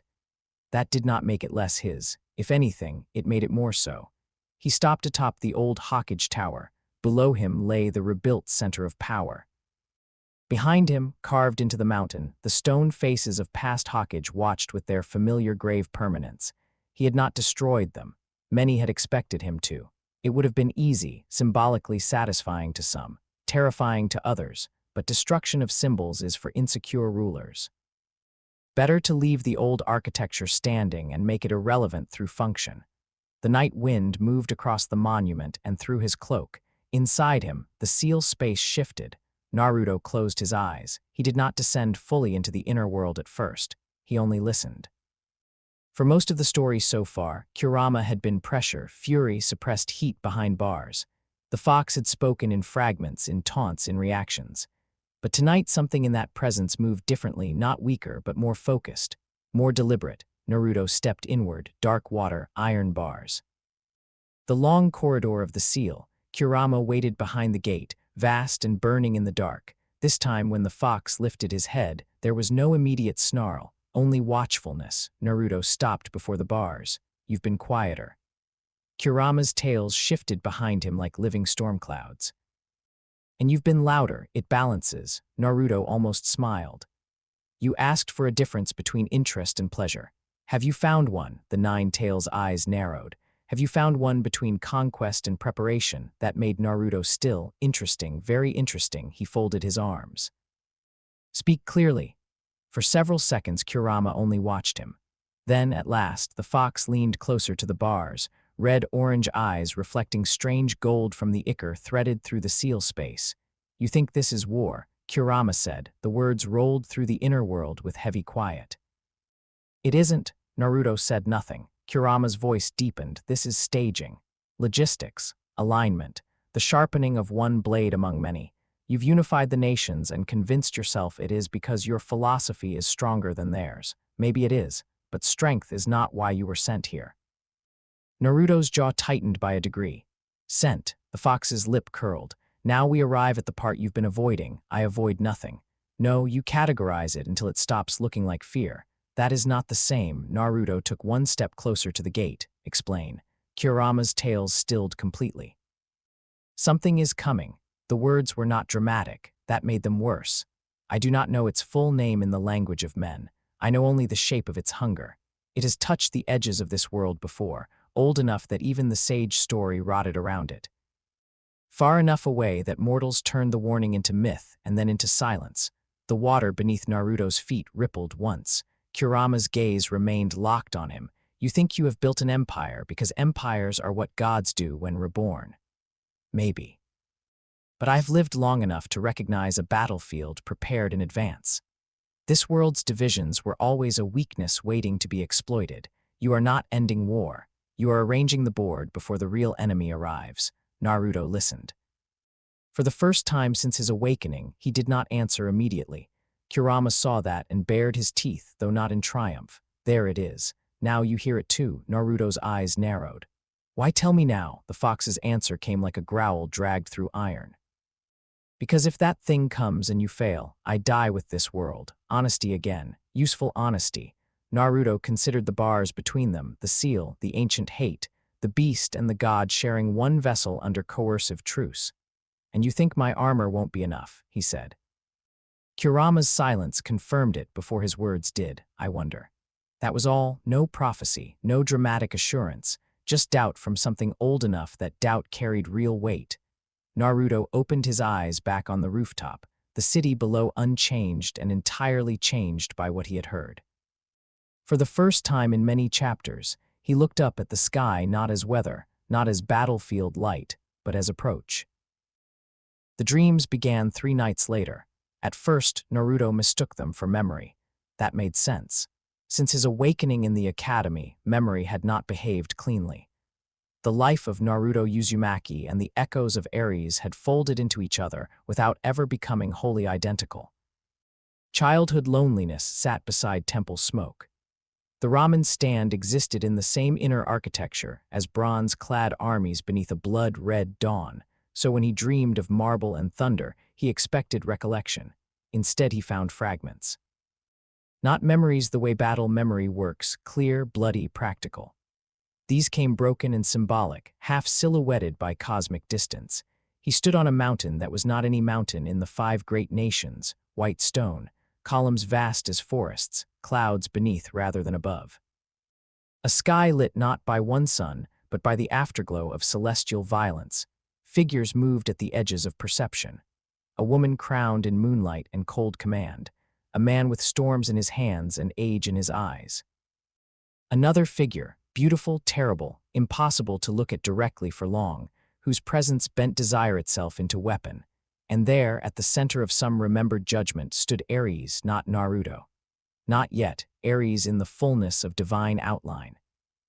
Armored in war and staring upward at those above him with neither apology nor submission. Words echoed, but most were lost, shredded by distance, and whatever laws had broken the memory into fragments before letting it reach him. He caught only pieces. Not punishment, deployment, too fractured. The moon seal will not hold forever. If the lower world remains divided, he is the instrument, whether he understands it or not. Then the dream shifted, blood on white stone, not battle blood, sacrificial blood, deliberate. Ares kneeling, not defeated, but bound by decree. A hand raised overhead. A command pronounced, falling through stars, falling into another world. Naruto woke sitting upright before dawn, breathing once, twice, controlled immediately, no panic. But the dream left residue, not emotional. Structural. He knew now with unnerving certainty that Kurama had not been speculating. The ninja world had not merely become a place where a war god happened to reincarnate. It had been selected, used, prepared. The conquest had not been random destiny or divine vanity alone. It had been function. That realization did not make him less committed to what he had done. It made the urgency retroactively more terrible. Because if he was right, then the empire was not the final shape of the story. It was mobilization disguised as civilization. He dressed before sunrise and went directly to the central archive chamber, where old recovered records, sage-era myths, moon seal folklore, and pre-village legends had begun being reorganized under the new intelligence doctrine. Tenzo found him there an hour later, surrounded by scrolls and old stone tablets marked with symbols few living shinobi could interpret fully. "You didn't sleep," Tenzo said. Naruto did not look up. "Incorrect." The young operative paused. "You slept badly then." Naruto allowed that with silence. Tenzo stepped closer to the table. "What are you looking for?" Naruto's fingers rested on an old fragment describing celestial prisons in terms so symbolic they were almost useless. "Continuity," he said. "Of what?" Naruto lifted his eyes. "Of warning." Tenzo had learned by now not to ask every question his face wanted answered. He only nodded and began sorting the secondary texts without waiting for direct instruction. Good, useful people increasingly stopped needing to be told where their function began. By the end of the month, the empire's rhythms had become normal enough to be terrifying. Trade caravans crossed former national boundaries under military escort schedules that actually arrived when planned. Medical exchange routes were functioning. Shared intelligence reduced banditry and rogue shinobi survivability faster than any province expected. Academy reform drafts were underway. Sakura signed 3 of them only after tearing half the language apart and rewriting it to keep children from being turned into cleaner weapons before anyone had at least acknowledged they were children. Gaara stabilized grain routes in Wind Province and prevented what would once have become a seasonal food crisis. A crushed 2 attempted Kumo officer rebellions personally, and then filed the paperwork afterward because even his rage now operated inside the structure rather than against it. May quietly rooted out half a dozen corruption nodes in Water Province and sent the names to Central Command in a packet tied with elegant handwriting and dry commentary sharp enough to count as its own category of assassination.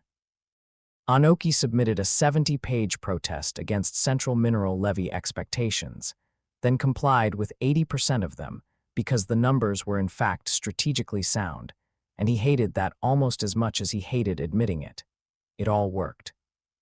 Which meant, increasingly, that Naruto's private attention turned away from governance and upward toward threat, not because governance bored him, because it had begun to stand on its own legs. And because every night now, when he looked at the sky, he could feel something in the world's silence that had not been there before, or perhaps had always been there, and now he finally had the scale to recognize it. Then the meteor fell. It happened over the land of rain. Not at night, when such things belong to omen and poetry. At dusk, a brutal orange-gray hour when the world is most vulnerable to being mistaken for ordinary. One moment Rain Province's western observers reported cloud cover and low visibility. The next moment, the sky ignited. Witnesses described it differently depending on where they stood. A second sun, a wound opening in the atmosphere, a piece of burning god metal, a star dragged too low, but all agreed on the heat. Even miles away, people felt the warmth hit their faces before the sound came, then the impact. The ground in the land of rain buckled hard enough that distant windows shattered in provincial capitals far from the strike zone. Birds lifted in black swarms. Rivers jumped their banks. For 6 seconds, every sensor type shinobi in the surrounding territories felt something so wrong move through the natural energy of the world that several dropped where they stood. Naruto was in council review when it happened. He stood before anyone else finished understanding the tremor. Gaara's head snapped toward the west. I was already halfway to the door. Mei did not rise immediately, but the room around her seemed to sharpen. Anoki muttered something very old and very unkind under his breath. Tenzo appeared in the doorway not 10 seconds later, because of course he did. "Land of Rain," he said. "Massive impact, not natural." Naruto's gaze had already gone distant. He could feel it, even here, not chakra, not tailed beast, not anything that belonged in the ordinary categories of this world. The warmth of the strike lingered against his skin like the echo of something exiled now knocking from the other side of a locked gate. Kurama's presence surged behind the seal, fully awake and instantly hostile. There, Naruto did not answer aloud. The council room waited. Every governor understood in one glance that whatever had just arrived had forced the story to turn again. Naruto walked to the window overlooking Konoha as messenger hawks were already being launched from the outer towers. "What is it?" the fire general asked. Naruto's eyes stayed on the horizon. "I don't know yet." That honesty hit the room harder than certainty would have, because if Naruto did not know but was still taking it this seriously, then whatever had landed was not another nation's weapon, not another rebellion, not another human error dressed up as crisis. It was outside the existing architecture. Tenzo stepped closer. "Scouts, yes," Naruto said. "Long range first, then sensor teams. No one enters the crater until I say." A frown. "If it's a weapon, delay gives it time. If it's what I think it is, haste gives it victims." Silence. Rain tapped lightly against the high windows. Far away, beyond the visible horizon, a crater lay cooling in a country that had seen too much war already. And in the center of that crater, something was waking up warm. Naruto finally turned from the window. For the first time since conquering the 5 great nations, the room saw not the calm of a strategist or the certainty of a conqueror. They saw recognition, the kind that arrives when a problem no one else truly believed in steps into the world and proves the monster right. The Empire stands. Naruto said, no one missed what the statement implied, not has won, not is secure, stands for now. He looked at each of them in turn, Gaara, Anoki, Mei, the general, Sakura at the edge of the chamber having arrived too late to hear the first report but early enough to read the room, Tenzo still and waiting like a drawn line. Then he said the words that made the air itself seem to tighten. Prepare full mobilization. And far away in the land of rain, under shattered earth and rising heat, the future opened one eye. Chapter 6, Olympus Burns, the celestial threat revealed the scouts did not fail. That was the first horror. In ordinary crises, the first wave of recon either died, misread the situation, or returned with reports distorted by fear and distance. Human systems expected that. They were built around incomplete information arriving through frightened mouths. Commanders learned to translate panic into probability. This time, the reports came back clean, too clean. The first long-range watchers stationed near the land of rain perimeter sent visual confirmation of a crater 6 kilometers wide, its edges fused into black glass ridges, and its center still radiating heat hours after impact. The second wave confirmed something moving at the crater's heart. The third wave did not enter visual range at all. The sensor Nin leading it felt a pressure touch the edge of his senses and ordered immediate withdrawal. Before he could explain why, by dawn, Naruto stood in the central war chamber with the reports spread before him in ordered rows. No one in the room spoke casually anymore. The Empire had adjusted to war. It had not yet adjusted to the possibility that war itself might be too small a category. Tenzo stood at Naruto's right with the latest field scroll in hand. No blast residue consistent with known chakra signatures. No tailed beast pattern, no evidence of summoning matrices. The crater remains warm at a rate that doesn't match meteor cooling. Gaara, arms folded, looked at the map rather than the room. How many civilians in the immediate radius? Tenzo asked. Gaara lifted his eyes. Tenzo didn't need the clarification. None living. Silence followed, not the shocked silence of moral collapse, the measured silence of people who had just updated the scale of the problem. Stood near the far table, massive shoulders drawn tight as cable. You said scouts were to hold perimeter only. Naruto's gaze remained on the reports. Yes, a frown. Then how do you know it's more than impact damage? Naruto looked up, because impact damage doesn't erase patterns. That answer did not satisfy the room, but everyone in it knew by now that Naruto did not speak obscurely for effect. If he was withholding direct explanation, it was because the explanation itself had not fully taken shape. May leaned one hip against the edge of the table, elegant even under tension. Then say what you do know. Naruto tapped the map once, fingertip resting over the crater mark. It is not behaving like force entering a system, he said. It is behaving like a piece of a system that was always here and has resumed operation. Anoki's lined face tightened. That's a poetic way to describe catastrophe. It's an accurate one. Sakura stepped into the chamber, carrying fresh casualty roll updates from the Rain Province outer districts.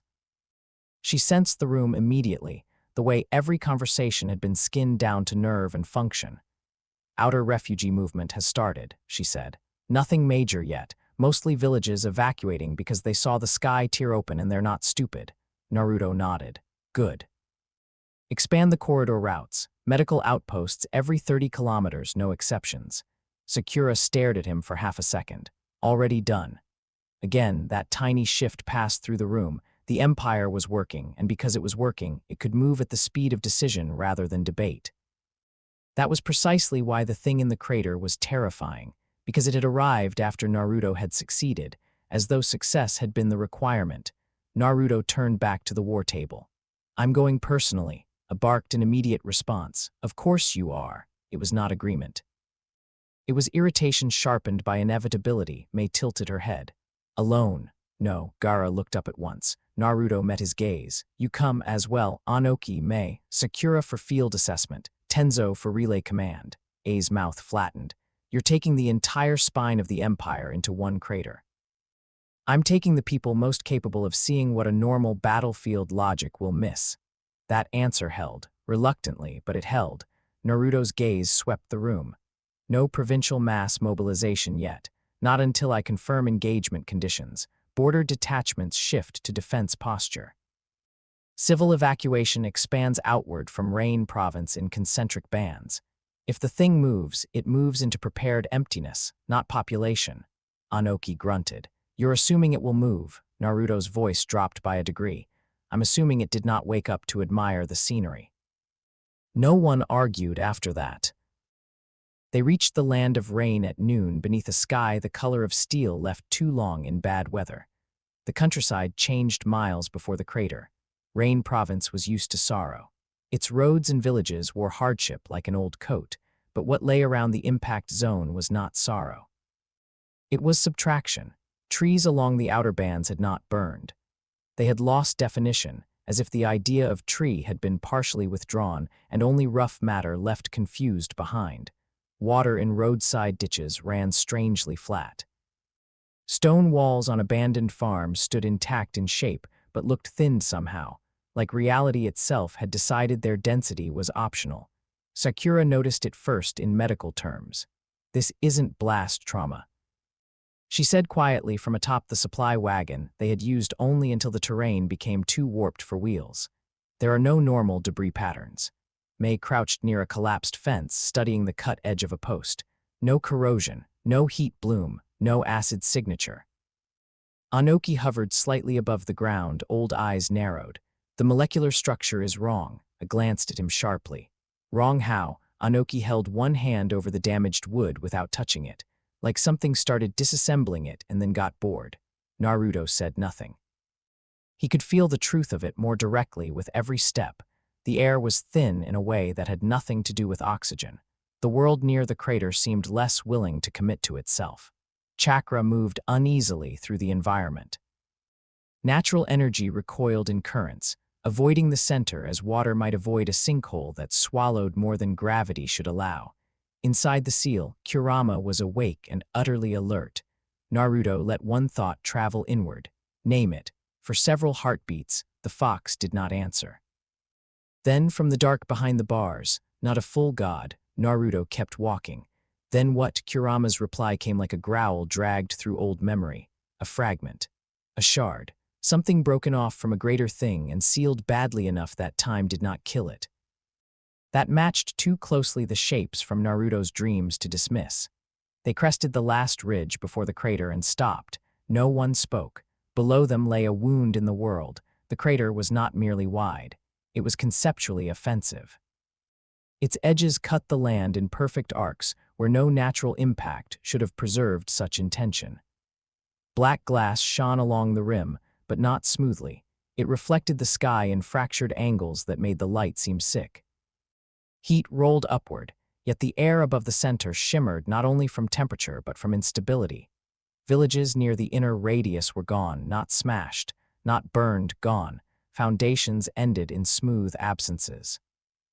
Roads led toward spaces where settlement should have been, and then simply continued through emptiness, as if the land had forgotten to host human work there. One shrine stood half intact on the northern edge, its stone gate erased cleanly through the center so that it framed nothing at all. Sakura swallowed. "How many? Don't count yet," Naruto said. It was not mercy, it was triage of the mind. At the exact center of the crater something stood. At first glance it looked humanoid only because the human mind prefers familiar insult when faced with unfamiliar wrongness. It was taller than any normal man. Its proportions stretched slightly beyond organic comfort. Fragments of pale metallic stone hovered around its body like remnants of armor or moon rock that had never decided whether to detach fully. Its outline shifted at the edges, sometimes sharp, sometimes granular, as if it occupied matter only conditionally. It had no face in the ordinary sense. Where features should have been, there was structure. Geometry implying observation rather than eyes. A vertical line suggesting a mouth without promising speech. Across its torso and limbs ran glowing fractures of cold silver gold, like the inside of a shattered celestial machine. The thing stood completely still. Rain from the province's perpetual weather system fell around the crater, not on it. The droplets disappeared before contact.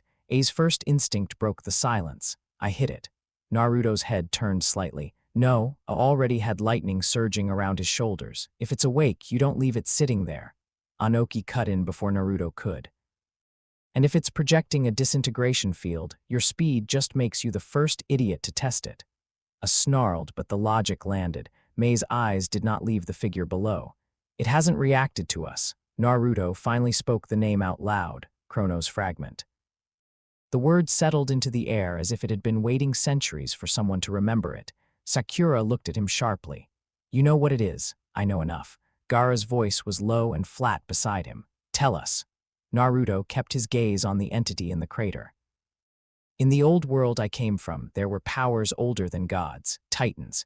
Principles large enough to birth gods and monstrous enough to make even divine rule look civilized by comparison."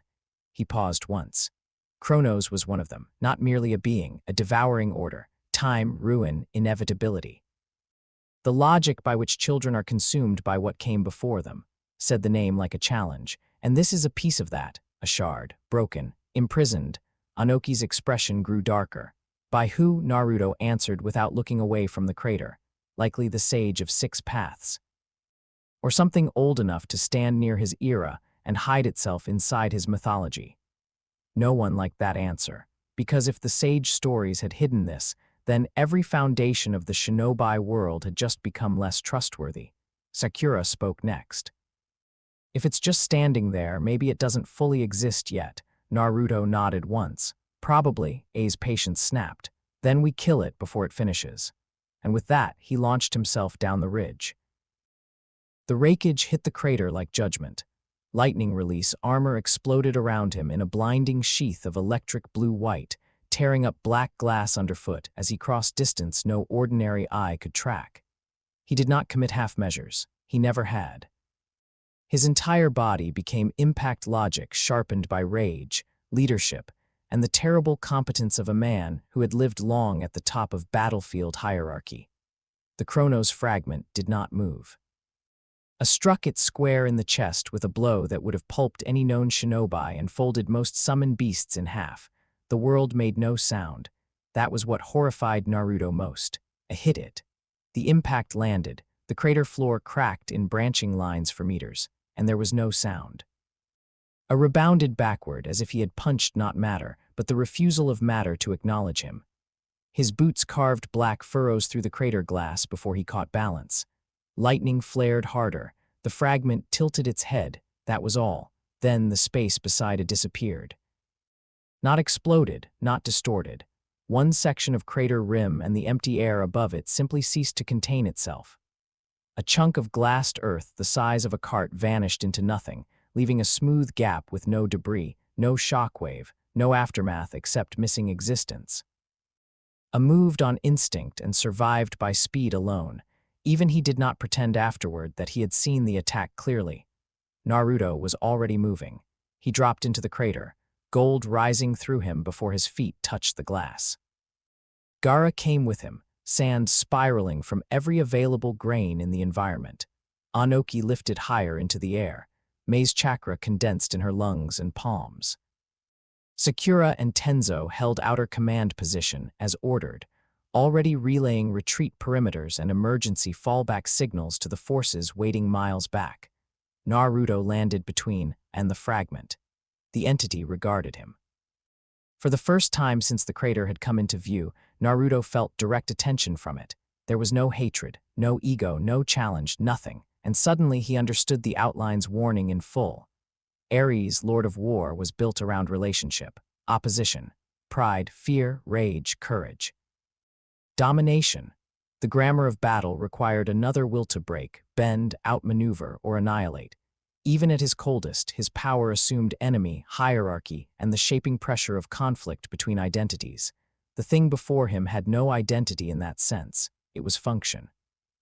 Unmaking function, war could not intimidate erosion. Naruto's gold burned brighter anyway. Move, he said quietly to it without taking his eyes off the fragment. For once, the rakeage obeyed without argument. The fragment lifted one arm. Anoki shouted, "Down!" Everyone moved. A silver plane cut across the space where they had stood and erased a crescent of crater wall behind them. Mei answered instantly, flooding the field with a broad wave of lava release that hardened into aggressive burning stone around the entity's legs. At the same moment, Gaara's sand spears drove up from below, and Anoki compressed a boulder mass from above. Perfect layered assault. Against any ordinary monster, it would have been textbook. The fragment vanished, not teleported. It was simply no longer where the attacks expected it to be. Naruto felt the shift a fraction late and twisted. Something struck him across the torso like a line drawn by indifferent divinity. He flew backward through the crater floor, black glass exploding beneath him in great sharp sheets. Gold flared around the wound, catching an attack he had barely seen.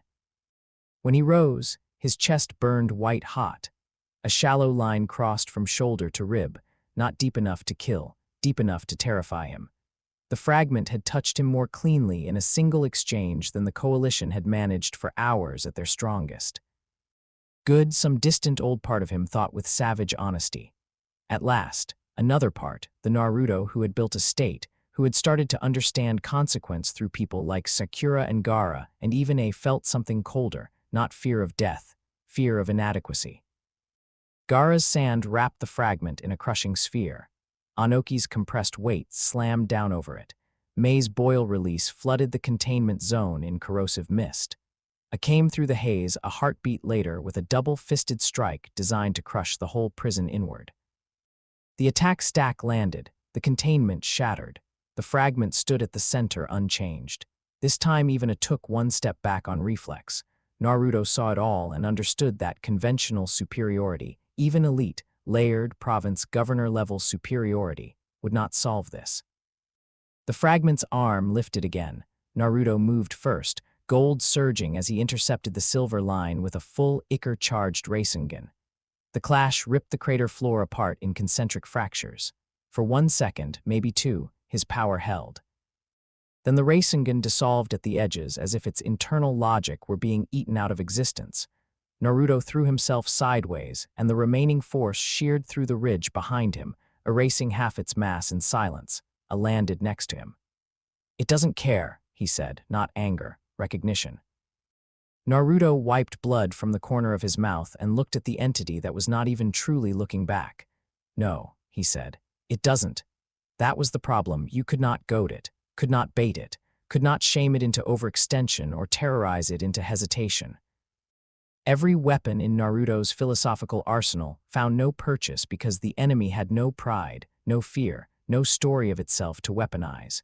The fragment simply advanced, and where it stepped, the crater floor lost detail. They withdrew, not in disorder, not quite, but they withdrew. The first engagement lasted 19 minutes and rewrote the emotional structure of command more efficiently than any speech could have. The governors, the elite rulers of the unified provinces, the strongest active leadership corps in the shinobi world, had met the invader directly and failed to establish even preliminary battlefield leverage. That fact moved through the empire faster than censors could ever have stopped, and Naruto did not order censorship anyway. Truth that severe could not be hidden. Better to let it harden people than infantilize them. The War Council reconvened not in Konoha, but in a fortified command sector hastily established 70 kilometers from the crater. Rain hissed constantly on the bunker roof. Scouts rotated in and out with updates no one wanted and everyone needed. The worst report came near evening. The fragment had begun moving northwest. One abandoned settlement lay in its path. Outer evacuation teams had been 2 hours ahead of schedule. It did not matter. When the command relay squad reached visual range afterward, the settlement was gone, no fire, no rubble, no corpses.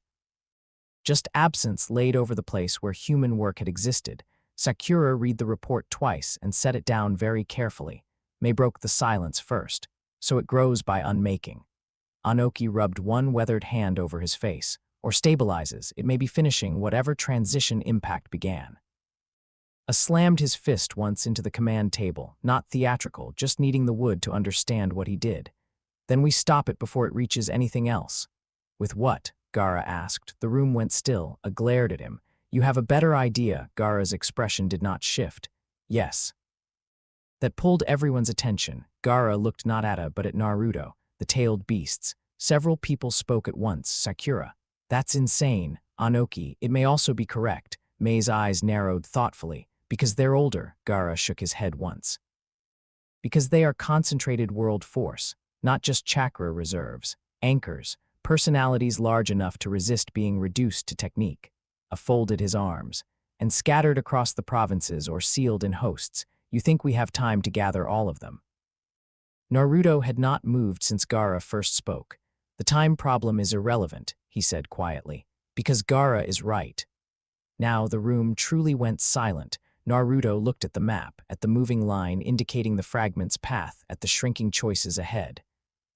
The beasts were always military deterrents in the old system. Weapons, bargaining chips, containment nightmares. But that was a lesser understanding of what they are. They're not only force. Their identities large enough that the world shaped itself around them. If Chrono's fragment unmakes by collapsing structure beneath identity, then it must be resisted by something that is more than energy pattern. Sakura frowned. Then why didn't Shukaku? Because one beast alone is still one axis, Naruto said. This requires totality, Mei leaned forward. All of them, simultaneously. Anoki blew out a slow breath, which means if even one refuses, we're attempting to hold back a celestial invasion with missing pieces. Naruto's eyes darkened. Yes. The implication struck the room a heartbeat later. All of them turned toward him, toward the seal. Toward Kurama.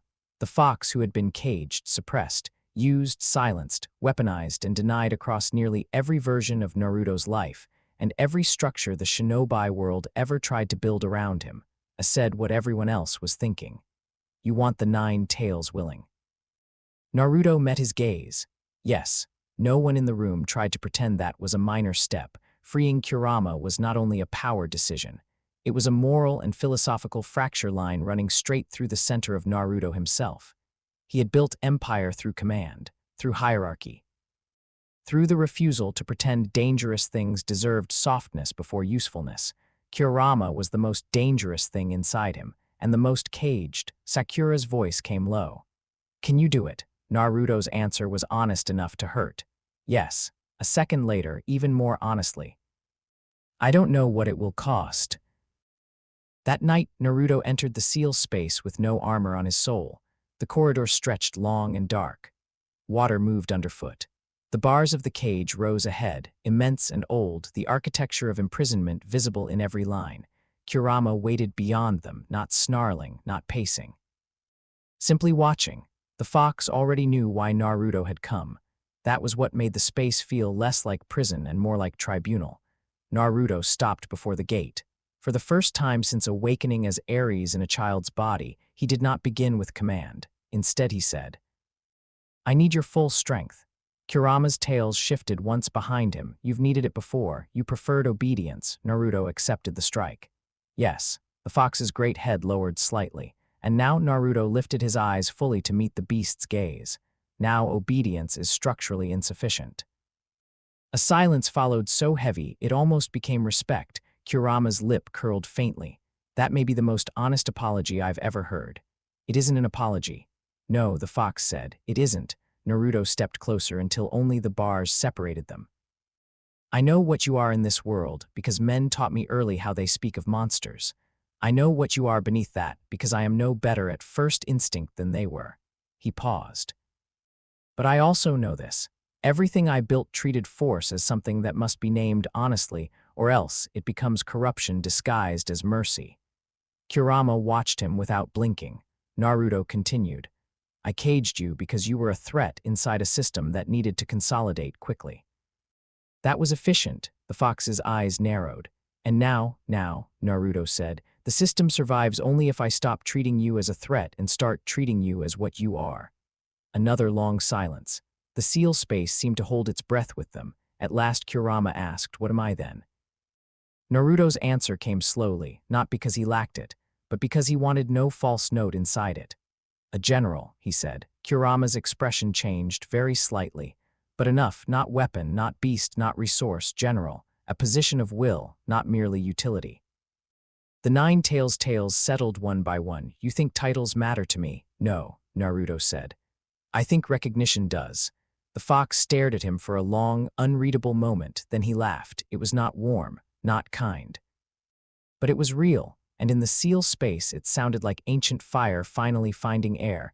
You arrogant little god, Kurama said. You really do understand just enough to be dangerous. Naruto almost smiled. Will you help? Kurama's laughter ended.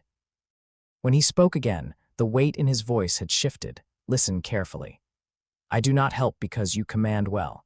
I do not help because you conquered these lands or because you finally learned the word recognition.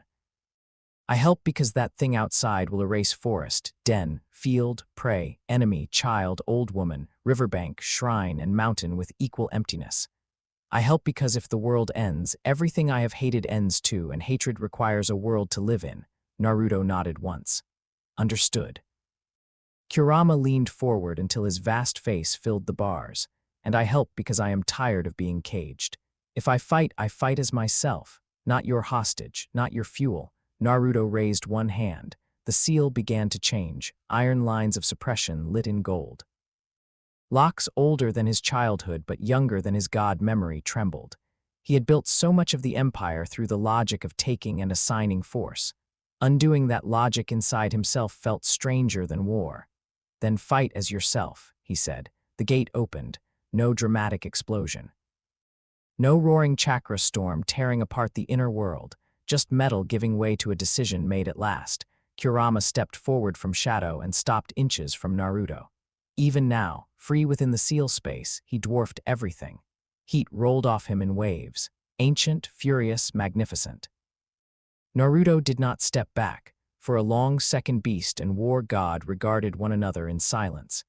Then Kurama lowered his head, not submission, alignment. When Naruto reached out and set his hand against the fox's brow, the seal space erupted, not in violence, in union.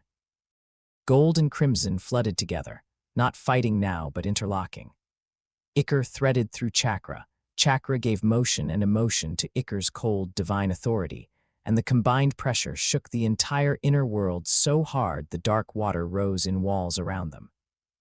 Outside, in the bunker miles from the advancing fragment, every sensor nin on site dropped to one knee at once as the force of that synchronization exploded outward. Sakura, in the command hall, went white, actually took one involuntary step back. Gaara closed his eyes, sand rising around him in startled spirals. Mei whispered, for once not caring who heard. Oh. Naruto opened his eyes in the waking world and the room had changed around him. No. He had. The chakra burning off him was no longer fox red threaded with gold. It was gold all the way through now, but not the sterile gold of distant divinity. It had depth, weight, heat, the color of an empire forged inside a sunrise, of old blood sanctified not by innocence but by purpose finally shared. Kurama's voice sounded beside and within him. Now, War Archon, the fox said, with something dangerously close to approval, show me your enemy. They gathered all the beasts they could, not physically, not as bodies summoned into one place with time they no longer possessed, but through hosts, seals, relays, ancient protocols ripped from the deepest vaults of village history and unified under the Empire's first true existential necessity.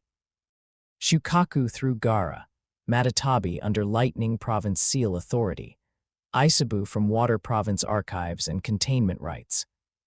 Son Goku, Kokuo, Seiken, Chomai, Juki, some through hosts, some through fragmentary remnant bindings, all through desperate cooperation made possible only because the world had already been unified enough that the call could reach every province and be obeyed.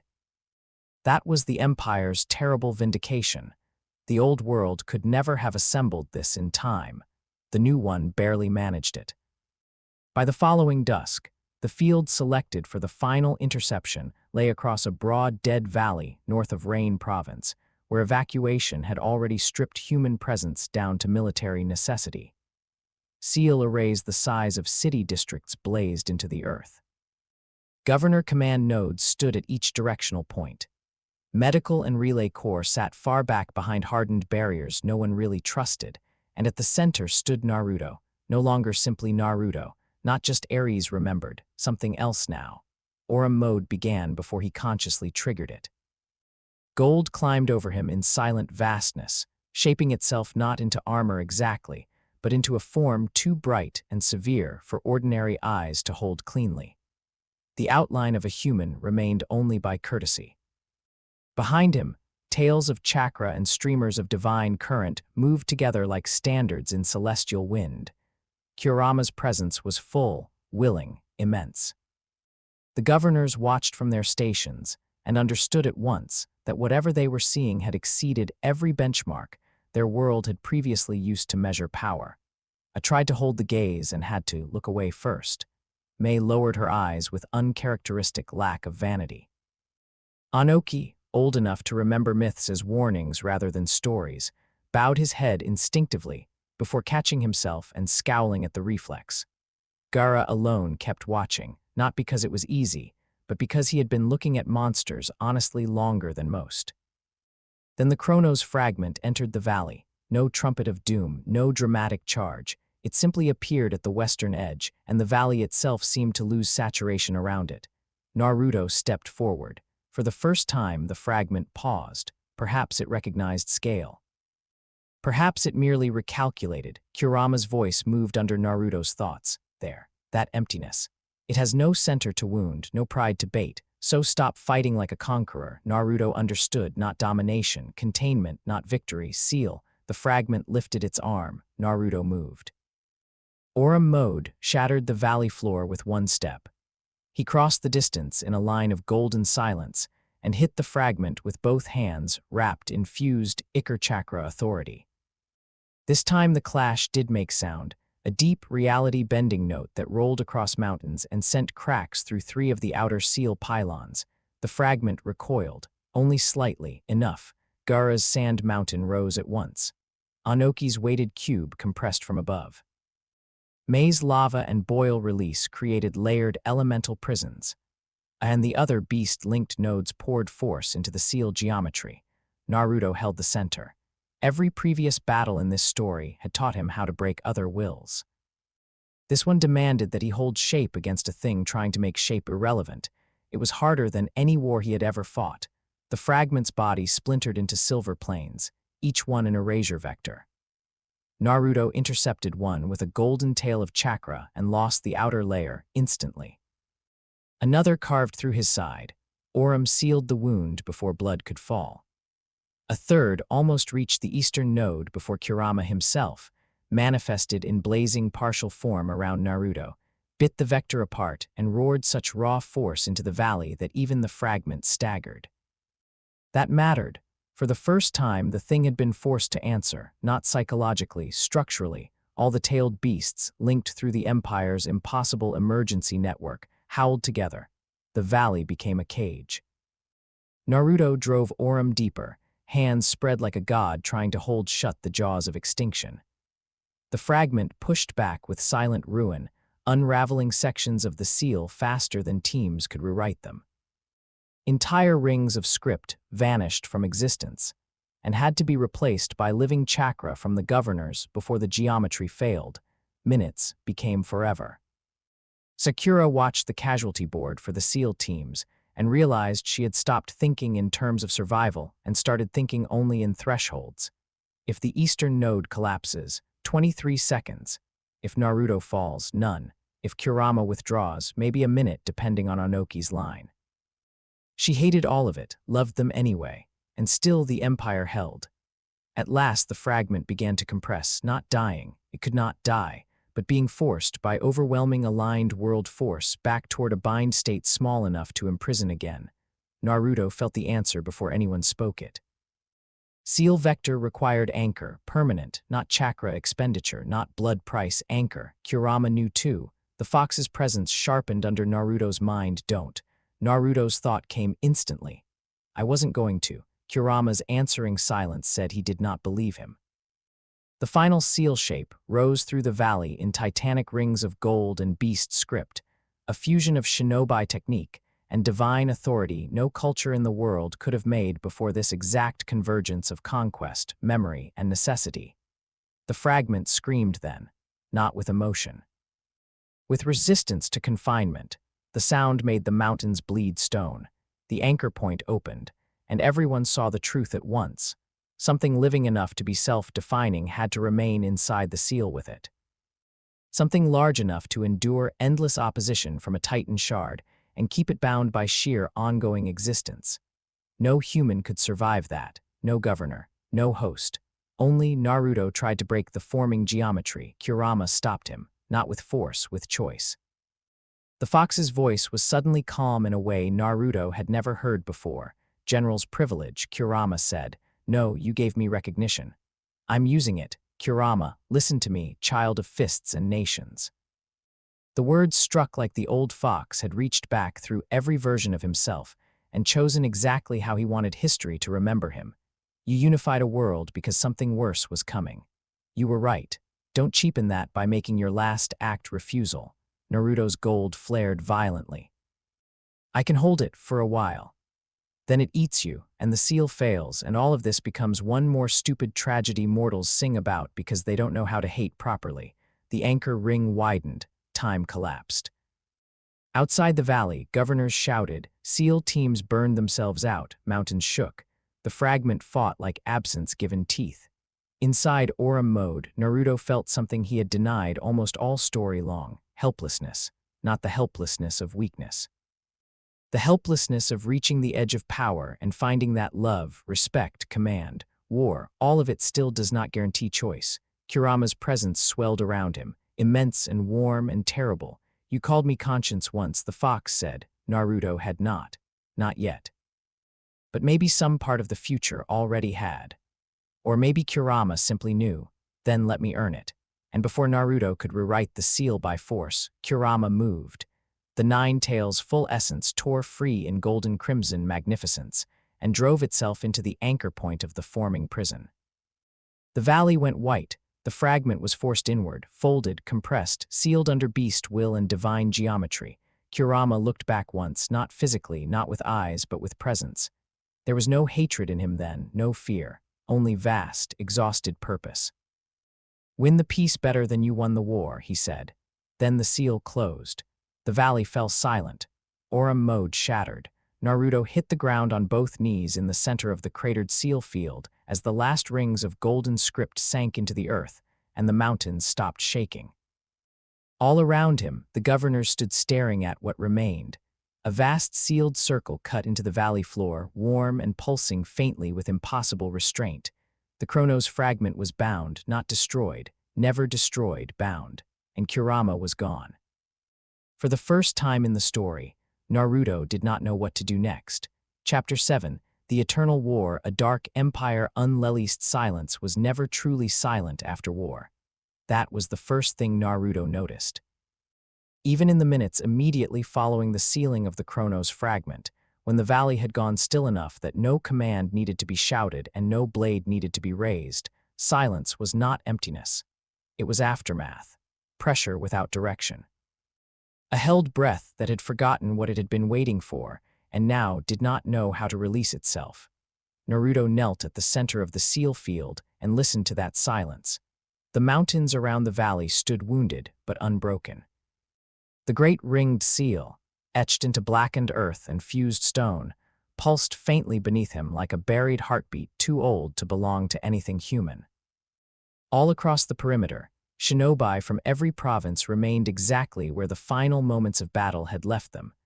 Half collapsed, scorched, bleeding, staring, no one moved toward him immediately. No one seemed willing to be the first to approach the place where a celestial fragment had been bound, and the Nine Tails had disappeared into the lock that held it there. Naruto could still feel the outline of Kurama's absence, not pain, that would have been simpler, pain moves, burns. Demands response. It can be fought, buried, converted. This was shape loss. For so long, the seal space inside him had contained two great pressures held in suspension. The ichor of a god remembered and the rage of a beast refused. They had warred, resisted, aligned, fused, and finally, against every logic either of them should have preferred, become something like comradeship through necessity and recognition. Now one side of that equation was gone, not entirely gone. The seal field beneath him proved otherwise. But gone from him, the inner world, once full of iron bars, dark water, and the hot, impossible gravity of Kurama's presence, felt too large now, too hollow. Like a fortress chamber after the standard that defined it had been lowered and carried elsewhere, he rose slowly, his body obeyed. That somehow felt insulting. A lesser vessel would have collapsed. A lesser human would have fainted or broken down or screamed. Naruto did none of those things. He stood. Gold no longer blazed off him in Aurum mode.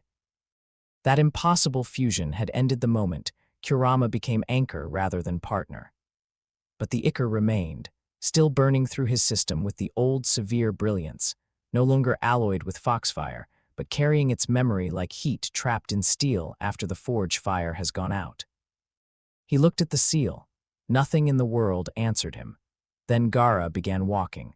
The former Jinchuriki crossed the valley floor without haste, sand drifting weakly around his feet in a tired halo of instinct.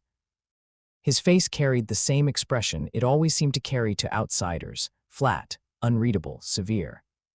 But Naruto, who had fought him, governed beside him, and watched him learn the hard mathematics of responsibility, recognized the difference now. Gaara knew what it meant to wake up and feel a beast missing from inside you. That understanding crossed the distance before either of them spoke. He stopped beside Naruto and looked down at the seal field. For a while, he said nothing. Then, in the same spare voice he had always used when words felt like tools rather than decoration, he said, "He chose." Naruto stared at the seal. Yes, Gaara's eyes moved once across the great ring and the faint gold pulse running through its structure. That doesn't make it easier. No. The answer came out harder than intended, not sharp, just stripped down to function because anything more humanly textured might have become something dangerous. Gaara glanced at him once. Good, Naruto finally turned. Good, Gaara's gaze remained level. If it were easy, it would mean you didn't understand what was taken. For a moment, the valley held only wind and the distant movement of recovery teams beginning, very cautiously, to re-enter the world of tasks. Naruto nodded once. That was all. It was enough. Others came after that. First, because he was physically incapable of letting stillness dominate him for too long. He stopped 3 paces away, arms folded, broad frame still crackling faintly with leftover chakra stress. He looked at the seal, then at Naruto, then back at the seal. Finally he said, "I hate him." Gaara blinked once. Naruto did not reply. A's jaw tightened. Not because he did it, because he did it before any of us could stop him. The words were rough, awkward, almost angry at their own existence. A man like the Raikage did not say things like grief unless he could disguise them as irritation. Naruto understood the translation. He made the correct military decision, Naruto said, stared at him for a long moment, then barked one laugh too sharp to be humor. That's the ugliest eulogy I've ever heard. Naruto looked back at the seal. It's the one he'd have respected. For once, I had nothing better to say. Mei approached more quietly. She stood on Naruto's other side, her usually immaculate composure worn thin by exhaustion and something less visible but heavier. The recognition that elegance, wit, and political poise had all been forced to stand in the same line as apocalypse and found themselves equally breakable. She looked at the seal for several seconds, then she said, "There's no world in which that becomes ordinary." Naruto's answer was immediate. No. Mei's eyes slid toward him. Good. I was worried your preferred method of coping would be to categorize it into administration. It already is administration, Naruto said. It's also more than that. A faint, bitter little smile touched her mouth. There, she said, that almost sounded like a person. Before Naruto could decide whether to answer that, Anoki descended from above with more effort than he would ever willingly admit. The Tsuchikage's old face looked carved from harsher stone than usual. He glanced once at the seal and then at the gathered governors. Well, he muttered. This is inconvenient. Mei actually laughed once, short and disbelieving, snorted. Even Gaara's silence took on the faint shape of understanding the joke. Naruto looked at the old man. Chrono's fragment is sealed, he said. Yes, Anoki replied. And that means the impossible thing is no longer actively trying to erase the world, which is the sort of development I prefer. Unfortunately, it also means the impossible thing is now our long-term infrastructure problem. There it was, relief translated through cynicism into function. Naruto almost admired it. Anoki jabbed one finger toward the seal. That remains under permanent watch. Yes, layered reinforcement. Yes, multi-province rotation. No single nation ever again controlling the full containment logic. Yes, good, Anoki grumbled. Then I'm too old for this, but apparently not old enough to avoid it. That was the nearest thing to commitment that Tsuchikage knew how to offer. It, too, was enough. By the time Sakura reached them, the valley had begun transforming from myth back into labor. Medical teams moved through the outer positions. Collapsed seal operators were being triaged. Messenger units were already preparing the first controlled version of the truth to send back through the Empire.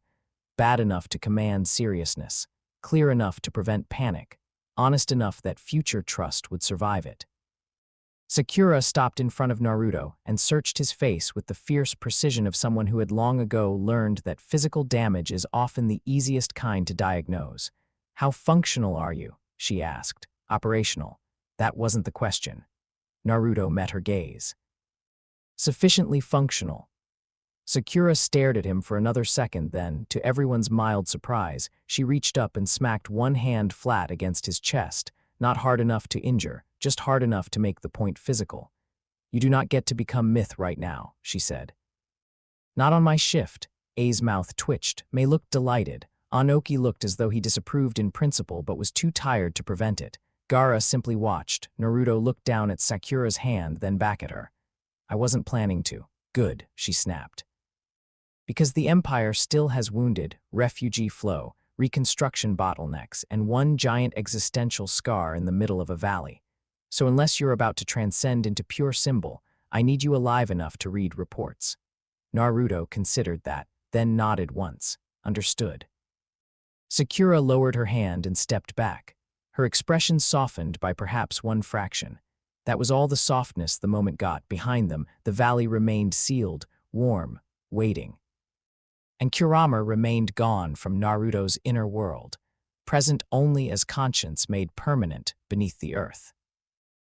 The return to Konoha did not feel like triumph. The roads were secure. The provinces were stable enough that full collapse had never become likely. The governors rode back at the head of disciplined contingents. The sky no longer held celestial fire. The world still existed. By ordinary standards, that was victory. But victory was not the word anyone used in their private thoughts. The empire received them with a kind of stunned orderliness. Crowds did not line the roads cheering.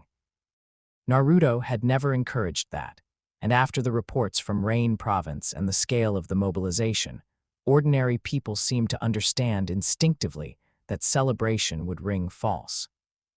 Instead, there were open streets, guarded intersections, supply workers still at their posts, civilians watching from windows with the solemn attention people reserve for surviving something they cannot yet name. Konoha's rebuilt center had changed again in their absence, not structurally. Emotionally, it now carried the first shadow of what unified states always carry after their first existential victory, the knowledge that all the efficiency, all the reform, all the new order had not been abstract. It had been preparation, and it had been justified. That truth settled over the city like a second architecture. Naruto entered the council chamber at dusk the day after their return. The room that had once belonged to Hokage ceremony and later to war administration now held something more difficult, the shape of a government asked to continue after seeing the edge of extinction. The governors gathered again.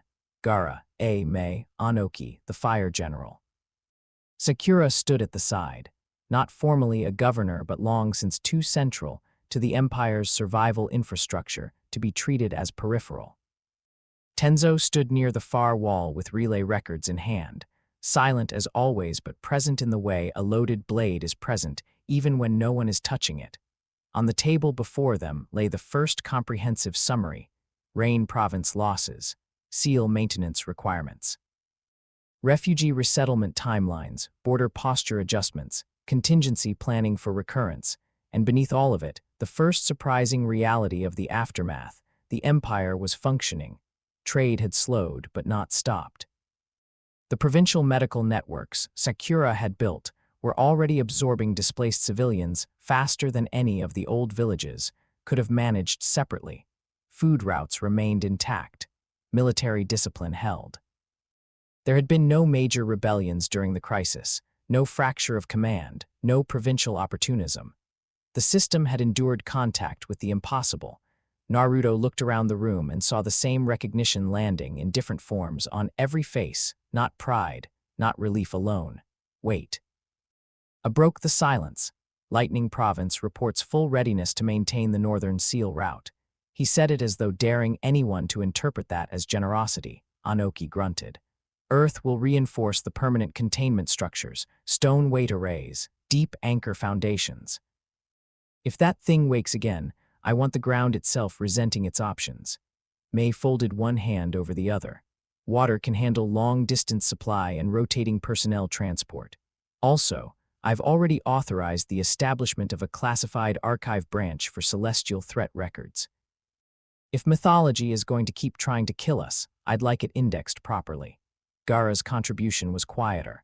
Wind Province will manage outer desert training sectors for emergency, large-scale evacuation drills. If it comes again, civilians move before command debates. Naruto listened. Each report was simple, each report was colossal, because every one of them meant the same thing. The governors were not asking whether the empire should continue. They were already moving inside its permanence. Sakura opened her own folder. Medical Corps expansion into Rain Province is underway. Trauma care, exposure observation, long-term psychological stabilization. Also, she looked up, pointedly at Naruto this time, mandatory post-crisis recovery protocols for Central Command. A glanced sideways at him with interest. May hid a smile again. Anoki looked openly entertained. Naruto said, "Noted." Sakura narrowed her eyes. "That means you're doing it. That means I heard you."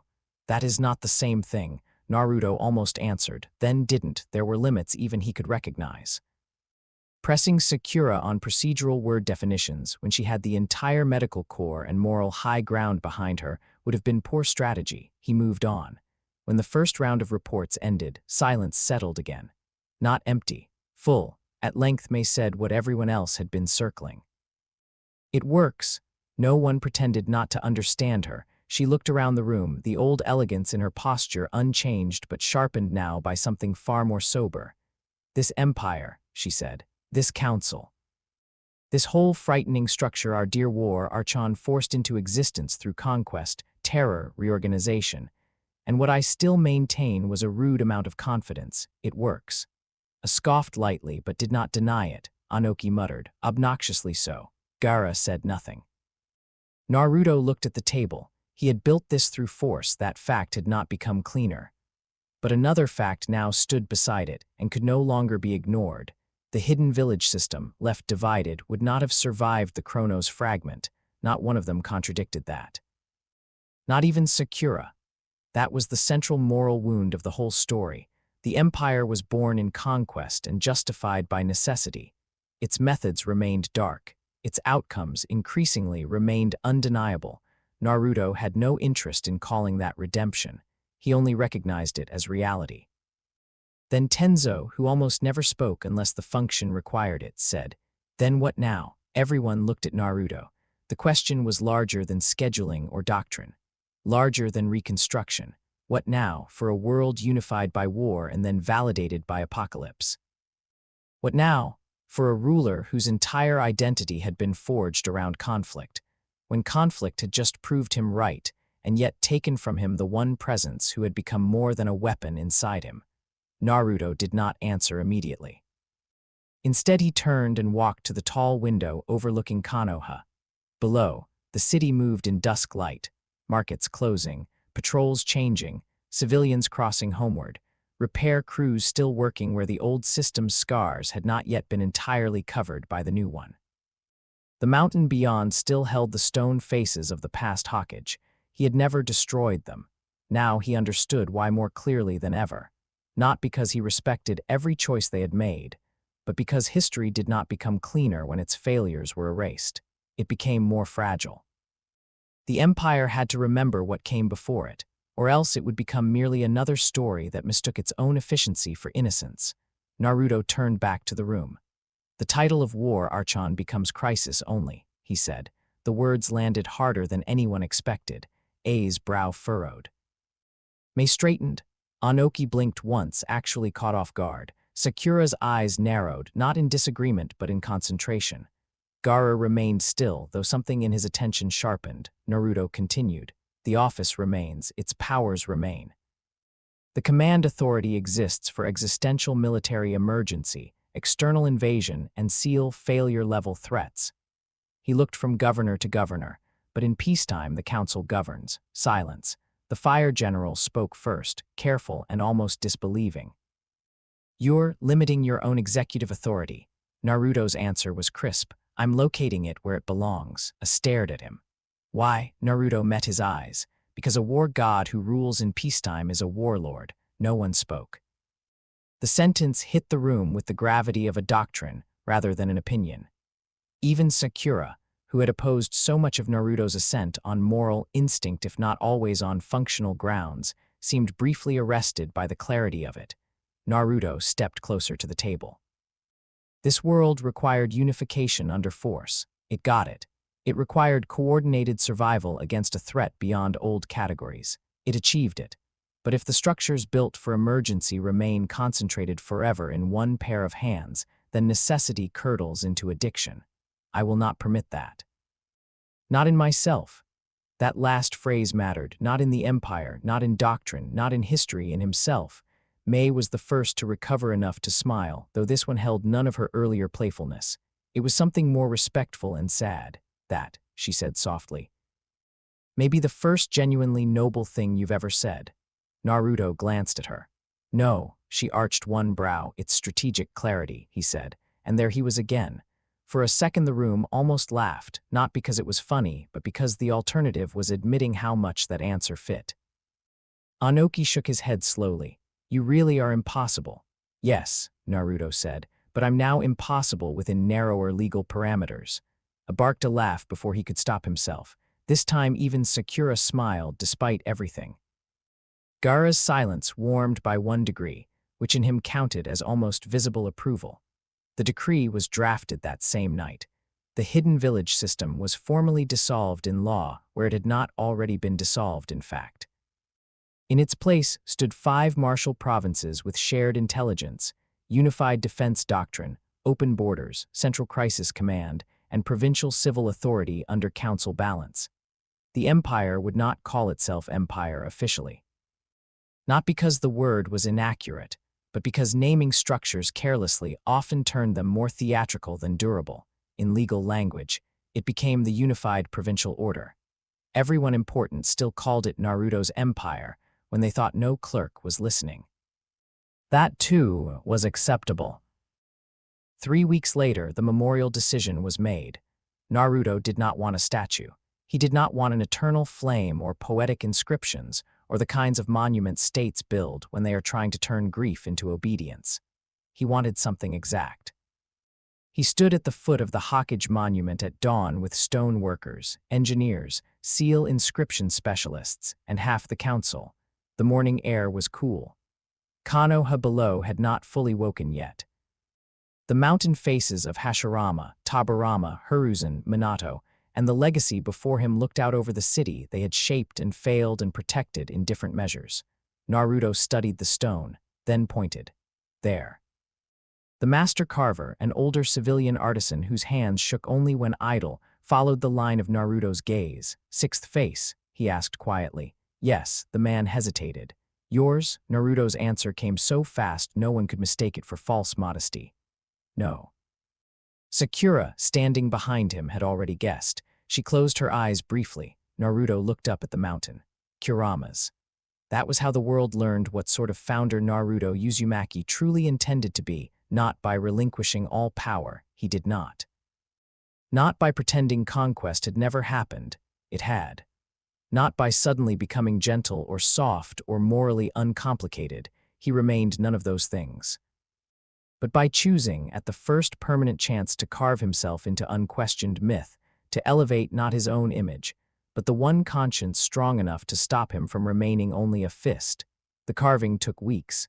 People came to watch, at first out of curiosity. Then out of something closer to awe. A fox's face beside the Hokage line should have looked absurd to old Konoha instincts. A tailed beast immortalized in the mountain above the village that once feared and used and caged it should have felt wrong. Instead, slowly, it began to feel inevitable. Because the story had changed, the fox had not been the monster at the end. The fox had been the anchor. And the people of the unified provinces, even those who did not know every hidden detail of seal geometry and celestial fragments, understood enough to feel the shape of the truth. Naruto visited the carving site only twice during the work, the first time to confirm proportions, the second time alone. He stood there at dusk with no escort, no aura blazing, no command to give.